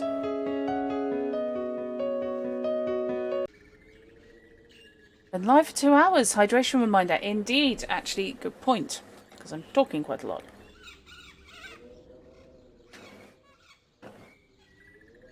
Okie dokie.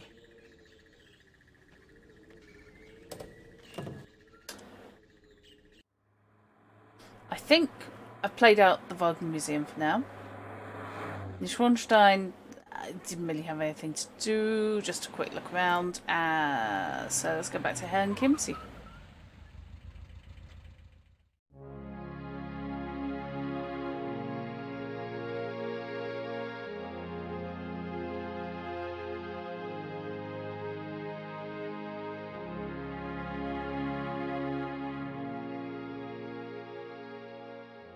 Is there something I don't have any. I was supposed to say to her, do to her? Ludwig is Prince Charles. Nope. That's just the exit out there.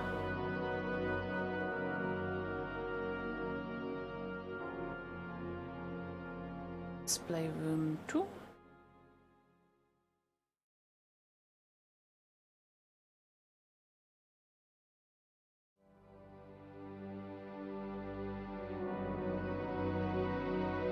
Maybe Mrs. Smith will know what my dream meant. I have to ask someone. This. Okay. The midnight. Done that. Ludwig embarking on his sleigh. Okay. I've looked at all those notes. December. I really miss from Gabriel Knight 1. Just this little chime it used to give you when you got a point. Need to find proof of a need for secrecy. Yeah. I think is going to be in the Wagner stuff.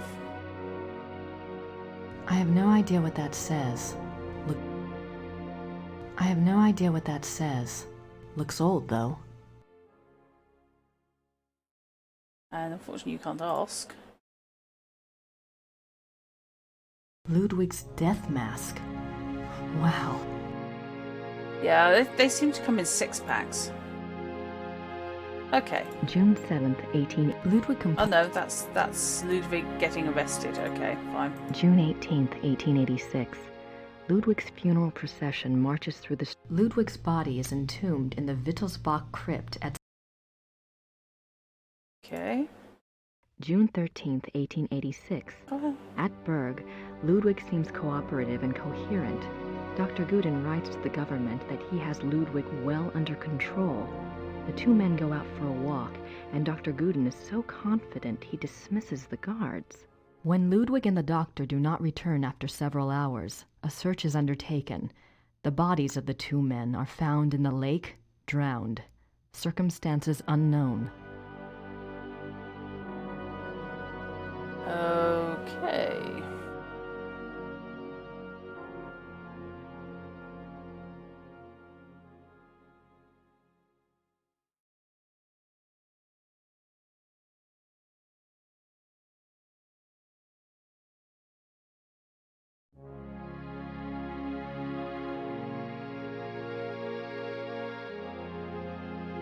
June 12, 1886. Ludwig, unbeknownst to Ludwig, had that one. Ludwig is taken.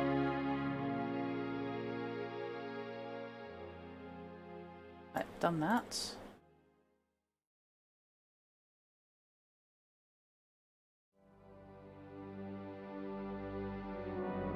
There's nothing else. That side. Oh, hello. Richard Wagner. Ah, didn't see this last time. Mainly because it was slightly weirdly positioned. Ludwig's Okay. diary. Ludwig kept a diary from 1869 when he was 24 years old until his death. The diary provides a fascinating look into the mind of this tormented man. The original diary is kept in the Royal Archives. A few entries are shown on the opposite wall. I've got to see that diary. Now. Aha. Right.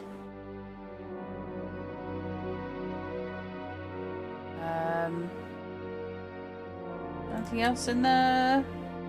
Yeah, unfortunately, unless I'm actually going to drop a large hammer on it. Don't think I've got much option. Guten Tag. Guten Tag. Yes, I'd like to steal the diary, please. Ludwig's Tagebuch im Museum? Ja, Wo kann ich Ludwigs Tagebuch hier anschauen? die Tagebücher sind ganz persönlich. Die sind in den königlichen Archiven. Niemand darf die lesen. Aber nein, niemand darf die lesen. Danke. Okay. Why for you got shouty? I'm sorry. What did I do to piss her off?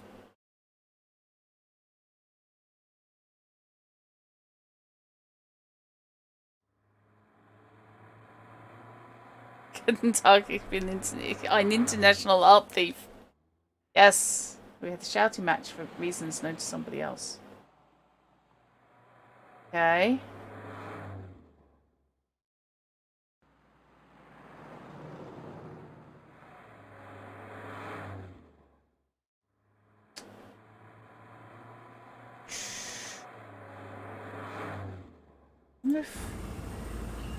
Let's talk to the Smiths again, just on the grounds that they've been quite useful.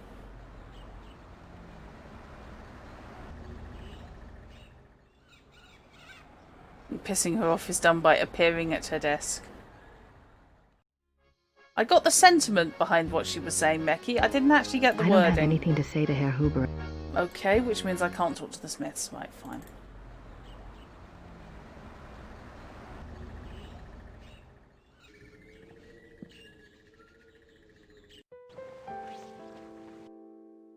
I don't have anything to ask Gerda right now. Oh, okay.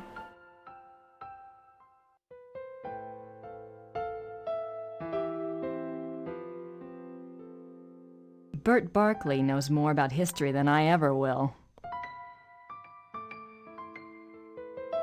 Let's see if I can make the phone call now.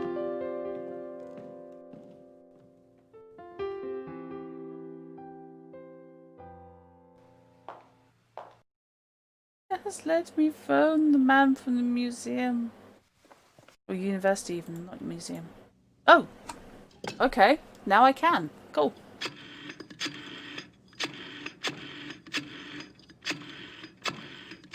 Wow.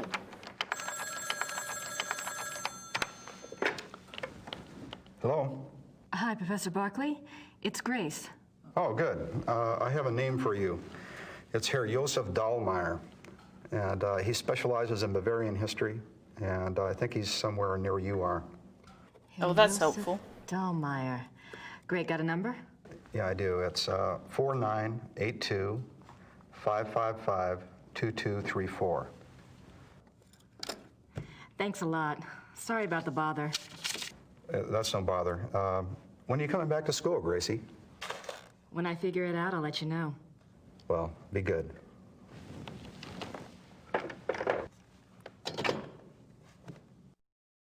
Yes, I'm inclined to say not an actor. Nobody gets a number first try. It's not common. Okay, let's make the call.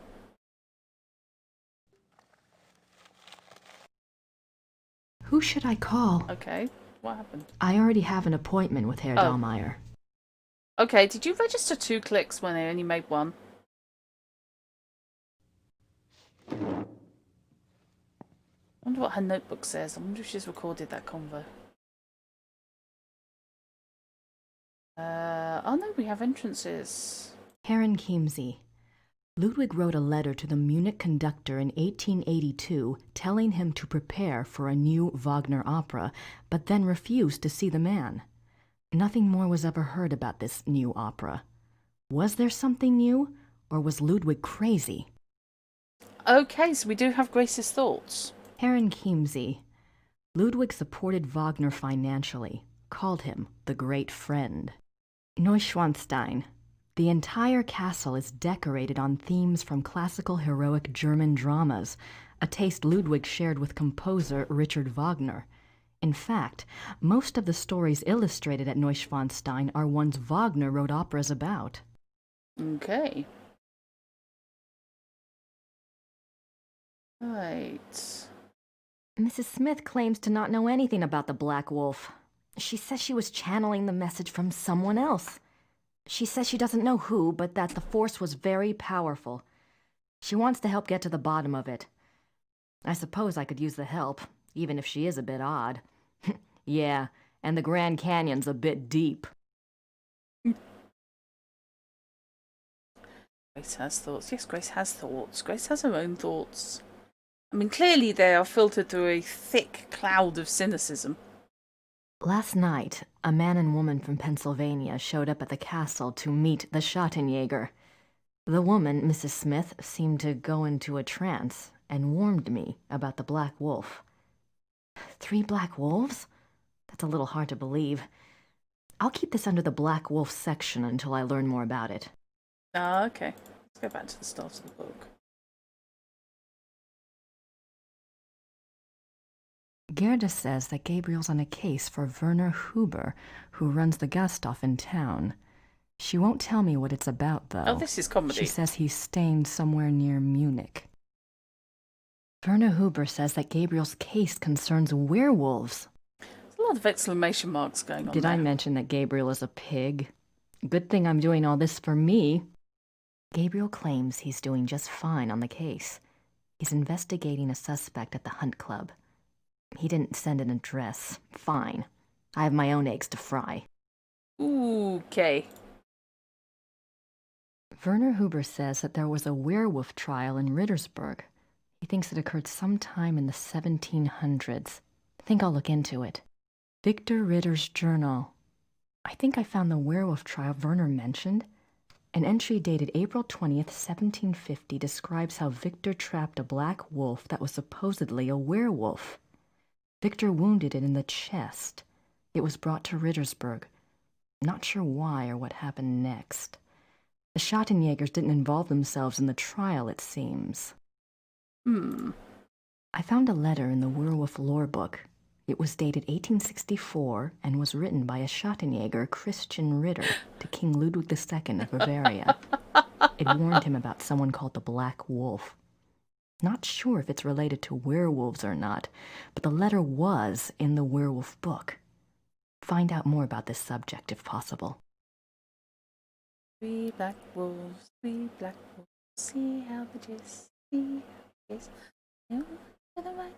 Yeah. Disturbing. Werner Huber says that Ludwig II was the last true king Bavaria had. Says he was a genius, built castles. Politicians declared him insane and he was arrested. Werner thinks he was murdered. Obviously, Werner's opinions are one thing, but I need to find out some facts. Yep, she's just basically not believing a single word anything anyone says. Mrs. Smith thinks that Christian Ritter's letter to Ludwig about the Black Wolf and her own warning about the Black Wolf so soon thereafter are pointing the way to Ludwig. She says I should look into him. While I may not totally buy her logic, I can't help but agree with her.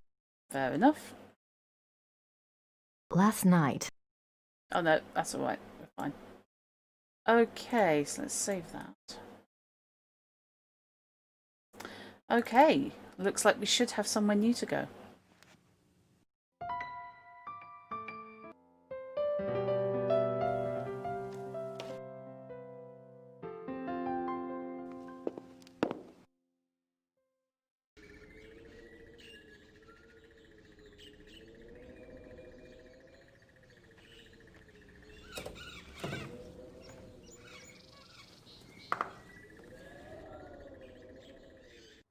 Ja, Seeshaupt. An der Starnberger See. Okay. This is different. Also, what's that? A ticket to the Ludwig Museum. Oh, okay.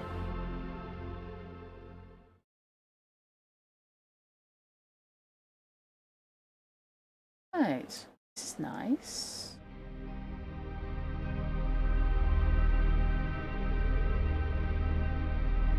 I mean, the chapel or whatever it is clearly looking at me. It's a memorial chapel. It's a hellscape. It's a memorial... It's disturbing. It's a Oh no, okay. There are werewolves running around, so naturally I shall be wandering around a wooded area on my own.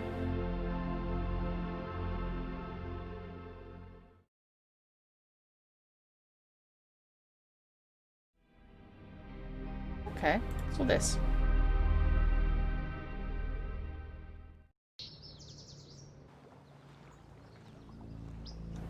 That's great, isn't it? This is where he died. You must be Grace. Herr Dahlmeier. Hello. Josef. I didn't mean to startle you. I wanted you to see it. I feel him here the most, you know, more than at the castle. So, what did you want to know? There's a lot of curls going on there. Okay, so we've got a lot to talk about with Herr Dahlmeier. Professor Barclay says your hobby is Ludwig. Yes. He was the last real king that Bavaria had. As a Bavarian and a history buff, well, that's enough to hook me right there. But there's more, right? He was a romantic, you know. A dreamer. And he was misunderstood, maligned. Sounds like you can relate. Me? Hell, I have it easy. At least I live in the 1990s. And not every eye in the country is on me. But yes, I can relate. Mm-hmm. You know about Ludwig's diary, right? Of course. How can I get my hands on it? I'm sorry. I have been trying myself for 5 years. They keep it locked up tight in the Royal Archives and they don't let it out. They must think it contains things that will hurt his image. They won't let anyone see it, not ever? Only one person outside of the government ever got to see it, a biographer, Sir Richmond Chapel. He had friends among the German royals and they let him look at it. Oh. Did you ever try to contact Chapel? Pick his brain? No. And I don't believe I never thought of that. If you do and you find out anything, you must share. It's a promise. Grace, I have a feeling you're flirting in the wrong place. Tell me about Ludwig. I don't know where to start. There's so much. Politically, the most significant thing about Ludwig II was that he signed over independent Bavarian statehood to Prussia in 1870. Bavaria became a part of United Germany, and Ludwig became a figurehead prince under the Prussian Kaiser. Why do you think he did that? Bavaria had been involved in the 100 Years' War. People were tired of fighting. Prussia's push to unite the German states made some amount of sense. Still, Ludwig must have had other options. At the very least, he should have negotiated better terms. So what was the real reason? He was manipulated by Bismarck. At least that's what I think, anyway. Okay, Chima. Sleep well. And indeed, take care.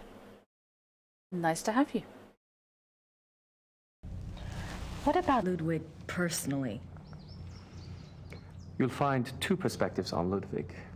The view the tourists get is the romantic ideal, Ludwig the tormented loner. Then there is the historian's point of view.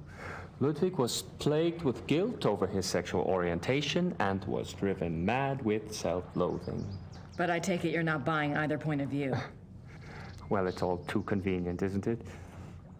That he was a devout Catholic, there is no question, and I'm sure there were pressures on him to be normal. But he was no prude. He loved Byron. Yes. Philosophy, the French court. If anything, Ludwig was too much an egomaniac. He didn't give a damn what anyone thought. And besides, he didn't try to hide any of his relationships.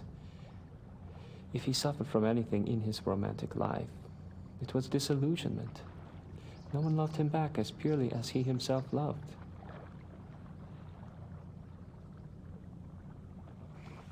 Well, if it wasn't sexual guilt that tormented him, what was it? I don't know. His diary was filled with self-guilt, but I'm sure it's not about that. If I knew, I'd write my own book, set the record straight, so to speak. He's ever so enthusiastic, isn't he? Bless him. Have you read anything about Ludwig's midnight sleigh rides? Oh, would that have been something? To be out at night and suddenly see him sweep by with his entourage? They say the night agitated Ludwig, and that being outdoors and the rushing feeling of the sleigh calmed him down. Sometimes even the sleigh wasn't enough. He would stop in some remote woods, order his servants to stay put, and go wandering off by himself for hours. It drove the servants crazy. Oh, that's safe for a king to do, isn't it?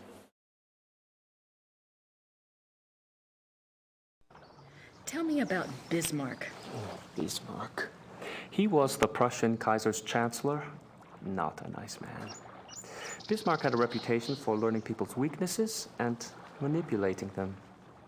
It's a matter of record that he had spies on Ludwig's staff. He may even have had a henchman even closer to the king. And he was involved in the conspiracy to declare Ludwig insane. You relate to sometimes you just need to venture werewolf urges. Did you find out anything about the Black Wolf? I did. I'd read about him before, but I hadn't realized that was who you were talking about. His name was Godin, Paul Godin. I found a reference to his being called the Black Wolf after you telephoned. I've never heard of him. Who was he? Godin lived on the fringes of the Prussian court. He was handsome, charming, dangerous, or so they say. He was variously rumored to have been a foreign prince, a Prussian spy, even an assassin. Since you were interested in him, I found out some things that are probably true. It said he came from abroad in the mid-1800s, but claimed High German blood. Do you know where he came from? No. And he was ruthlessly ambitious. He probably found out who held the power, Bismarck, and offered his services. Bismarck was a good judge of talent, of that sort anyway. Uh-huh. What else do you know about Godin? He must have done something remarkable. Bismarck was not a generous man. He liked to string people along with promises, but rarely came through. He did for Godin, though. He gave him a royal title and lands in 1863.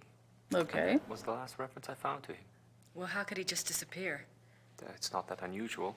Back then, when you were given a title, you usually changed your name and moved to a place where no one knew your past. so you could act with impunity, or be a pompous ass and get away with it. Is there any way to find out what Godin was called after he got his title? Is it that critical? It might be. Well, you could send away for a copy of the entitlement deed, assuming it has been destroyed during one of the wars. Godin's new name would be on it.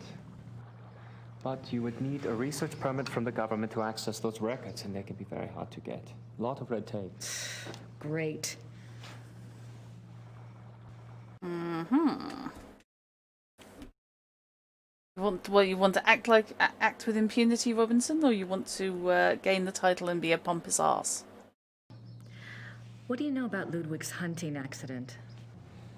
A couple of years ago, I was introduced to this great old man, a real old world farmer. Well, his grandfather was Richard Horning, Ludwig's equestrian. Oh, he told some great Ludwig stories. Sometimes I get lucky. Anyway, he said that after the hunting accident, Ludwig got terribly ill, that he had a fever and was acting crazy.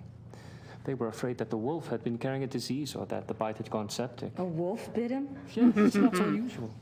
There were a lot of wolves in the Alps back then. The servants were really worried, but Ludwig recovered, physically anyway.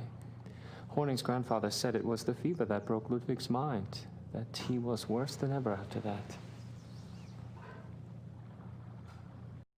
Okay. What do you mean Ludwig got worse after the accident? Ludwig always had been a very private person. But after the accident, he got darker, more crazy.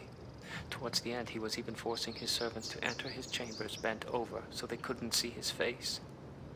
Horning's grandfather said his temper was fearsome. He would fly into a rage at the least mistake. Must have been terrified of him. Yes, well. Horning's grandfather felt sorry for Ludwig, and Ludwig hated his own violence. He was always giving gifts to his servants to apologize.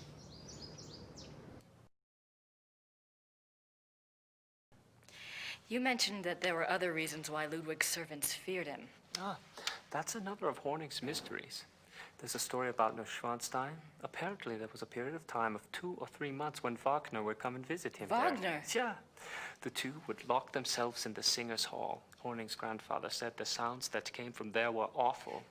Well, the servants had superstitious minds anyway. Some of them quit over it, just walked away. What kind of sounds? Horning's grandfather called them heartbreaking and ungodly. Maybe it was Wagner trying to sing. Well, I guess that's all for now. Thanks for your help. It's my pleasure. And if you ever want to talk again, just give me a call. I'll meet you down there. I will. Thanks. Servus. Yeah, I can't have you in the house, but okay. That's worth a save.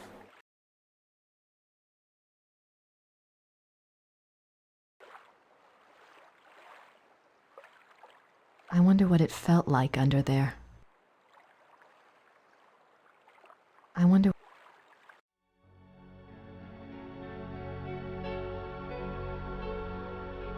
Okay. Actually, was that all that there was there?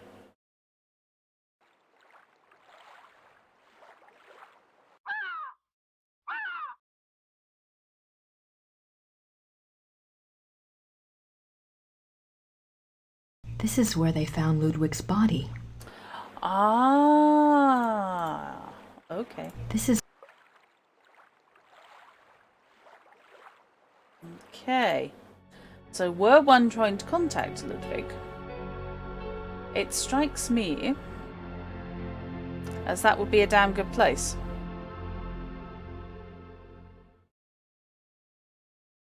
Okay. Right.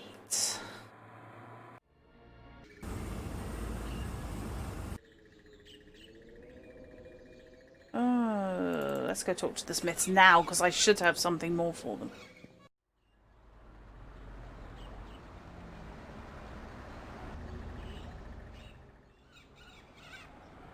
It could be that they were attempting something like putting Cerberus to sleep with a piano. I don't have anything to say to Herr. Fine. Okay.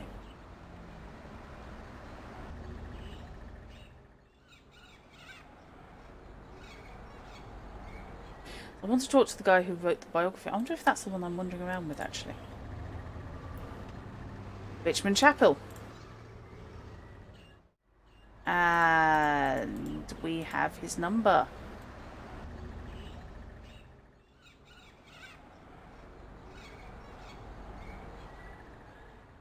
What's that? I wonder what kind of flowers these are. Oh, hello. I wonder what kind...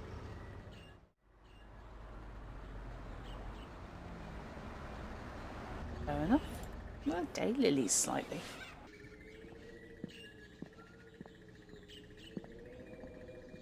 You are, however, Robinson, making the assumption there that the guy was a werewolf. Hi, Gerda. I'm back. Good.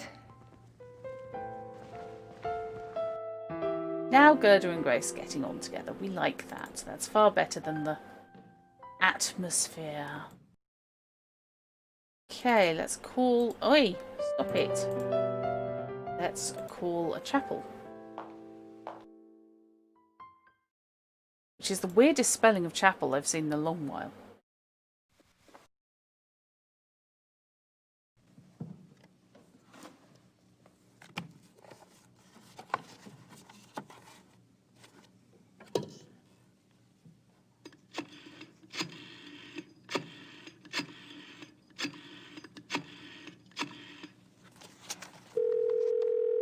Hallo, Bertel München.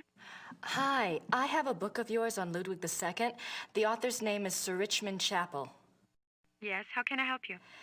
Well, I'm doing some research on Ludwig, and I was hoping you could get me in contact with the author. I'm afraid Sir Richmond Chapel is deceased. Oh. However, his son is living. Oh. Well, is there any way you can put me in touch with him? And who are you doing this research for?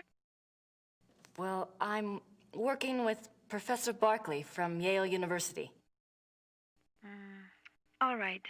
Thomas Chapel's number in England is 41 20 555 771. Thank you very much. I Snot, you know. appreciate it. You're welcome. Goodbye. Bye. +44.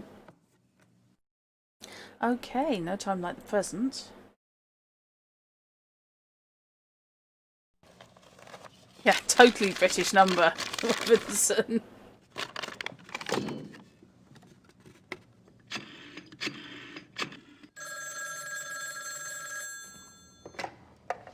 Chapel residence? Hi, my name is Grace Nakamura. I'm calling from Rittersburg, Germany. Is Thomas Chapel there, please? Speaking. What may I do for you, Miss Nakamura? This is going to sound crazy, but I have a copy of your father's biography on Ludwig II. I understand he had access to Ludwig's diary. Yes. Well, I'm not even sure. He didn't make a copy of it or anything, did he? Or perhaps he took good notes? He wrote down a complete translation in English. He said he couldn't make headway with the German version. Ludwig's handwriting was rather brogue, you know. He wrote down an English translation. Do you still have it? Well, unfortunately, my father was allowed to see the diary only on the grounds that he wouldn't publish the entire work. I can't let you see it. Have you tried contacting the National Archive? No, I don't have the kinds of connections your father did, or the time. That's unfortunate, but I really cannot let it out of my hands. I understand. It was just a shot in the dark. Very well. The best of luck to you. Thank you, Mr. Chapel. Uh-huh. Okay. So the information's there. I'll write to Gabriel, soon as I have enough info to blow his little investigation out of the water. No, you're not competitive at all.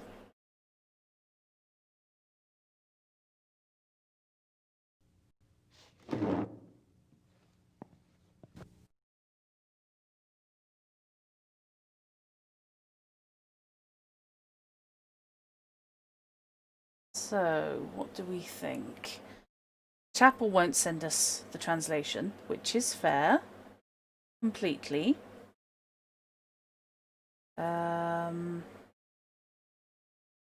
Smith's all I can think of again. For a moment you thought the actor was Philip Pope. The actor is ringing bells like crazy. I'm going to have to look him up. Because he is very, very familiar.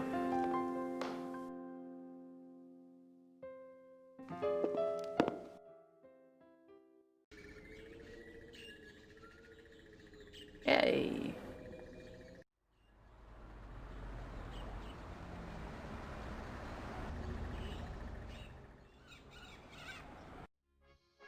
I don't have anything to say to Herr Huber at the moment. Mate.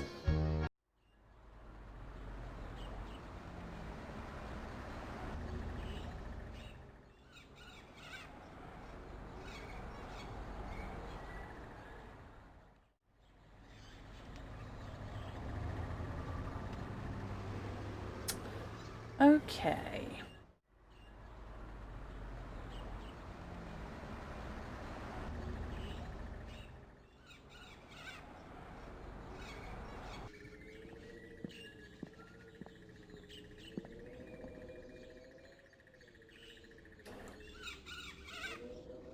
Thanks for Wagner.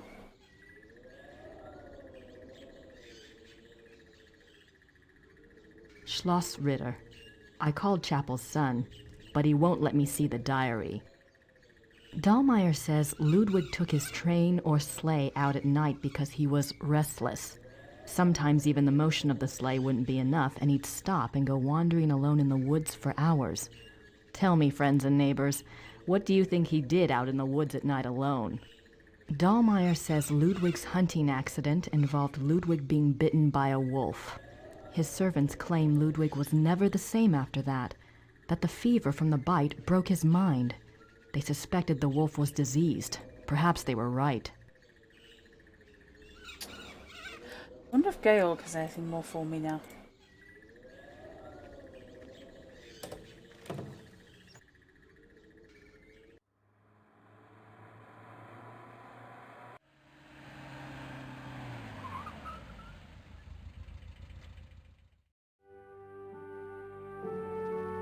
I don't have anything to ask Georg about at the moment. Come on, dudes. Cosima was Wagner's wife, I think. She probably just talks about him in her journal. Oh well, let's dismiss.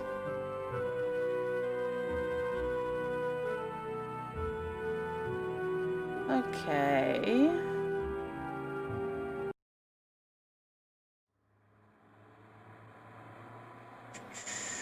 I think I've pretty much tapped out here in Kimsey.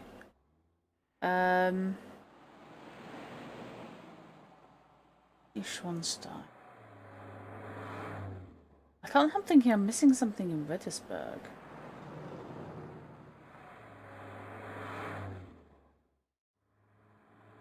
But I can't talk to the Smiths at the moment.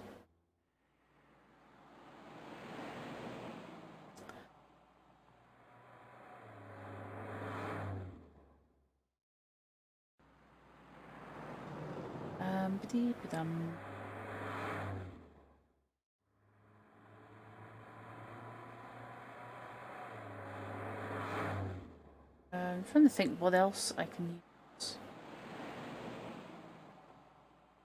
She won't write to Gabriel just yet.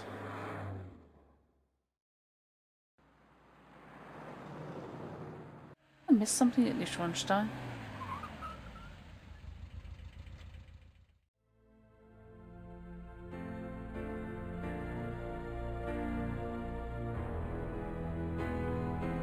Okay.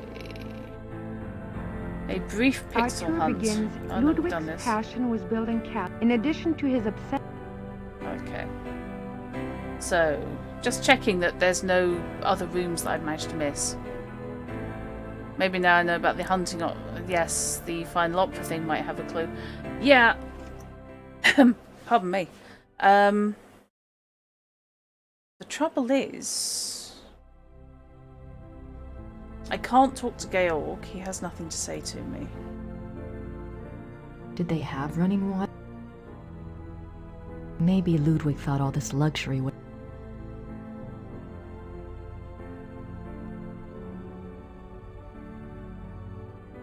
Let's have a look. I'm surprised people don't sit in these chairs when the guard's not looking.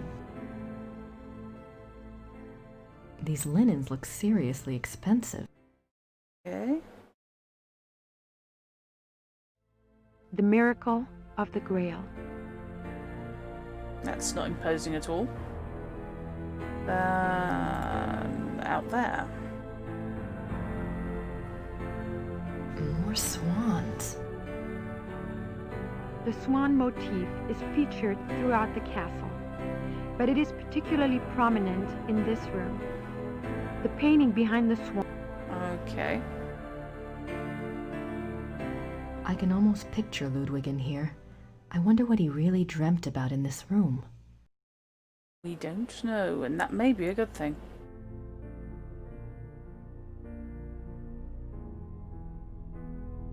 I doubt there's anything left in there now. Okay. I've looked at all the paintings. Pretty nice place to work. That just gets me that. And then you're through to the Singers' Hall. Which is pretty much it. Nice view of the Alps. And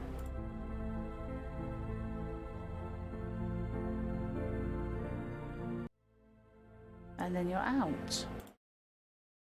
Okay.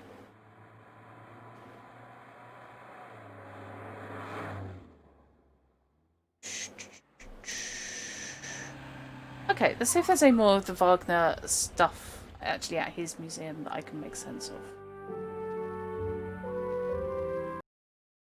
Oh, that's not what I meant to do. Too silly.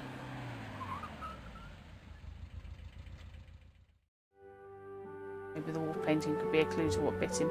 Could be. Let's do this the other way round.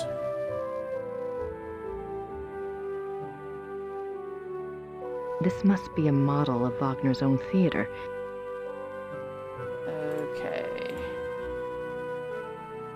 Opera costumes.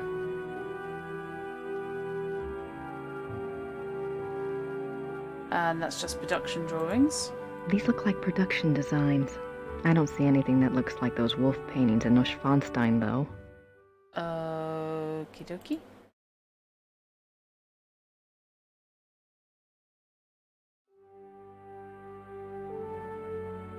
Oh. Really easy to get turned around in here.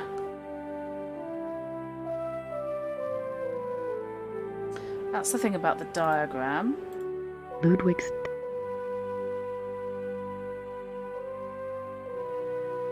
Ludwig as the classical Greek hero. It's his heart. The great patron himself. That's a new.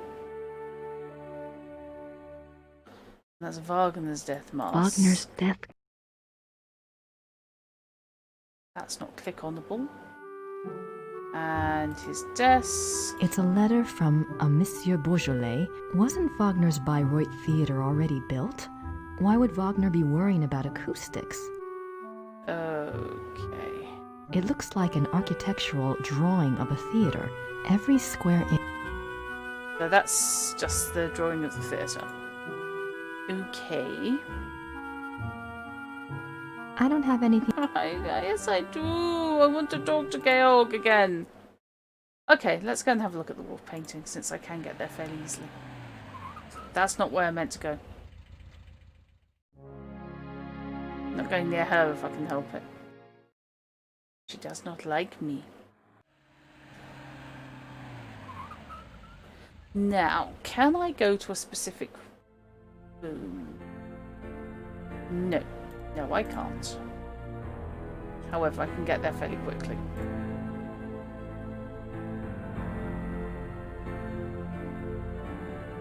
There must be a story behind these wolf paintings. But what story? I don't know. That's why I'm asking you.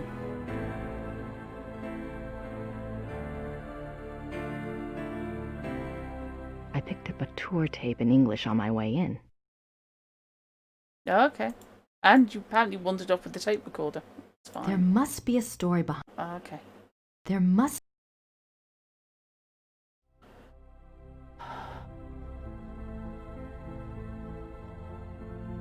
Nope. Nope. And indeed, nope. That's... we know what that is. I don't think the guard.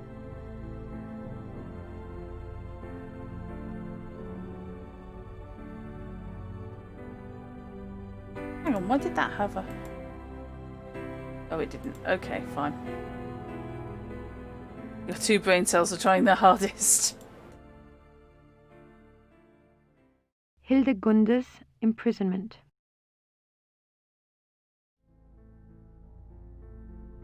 I feel that there's a chunk of story in between this and that. Well, there is more to be said.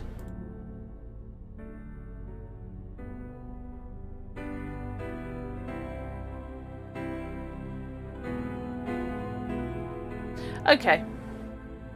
I think we are slightly stymied for now. So I'm going to call it there for tonight. Thank you for joining me on the wrong day. And I will see you guys for Crimson Skies on Sunday, I hope. Bad accents a go-go. While I battle my brain and try and work out what I've missed in this. You got your jacket ready for Sunday. Yay! Cool. I'm just going to feel so bad because I'm going to be about the only one without a prop. Might have to go with my leather jacket. So, probably be refreshing recovery after Nico's stream. Well, immediately after Nico's stream, I'm modding Jane Austen. So, that's going to be a bit of whiplash, I have to say. But Lumino City is a really relaxing game. It's an absolutely gorgeous one. Great fun. And a certain degree of frustration involved, so this will be interesting. So, I will bid you a good night, and I will definitely see you on Sunday. And with any luck, I might see if I can fit in a brief stream tomorrow, either over Twitch or over Discord. Just as a demonstration of new game I've been given. But we shall see how it fits in. A new puzzle game. So I will see you guys around, and time to hit the ghost stud. Good night, guys.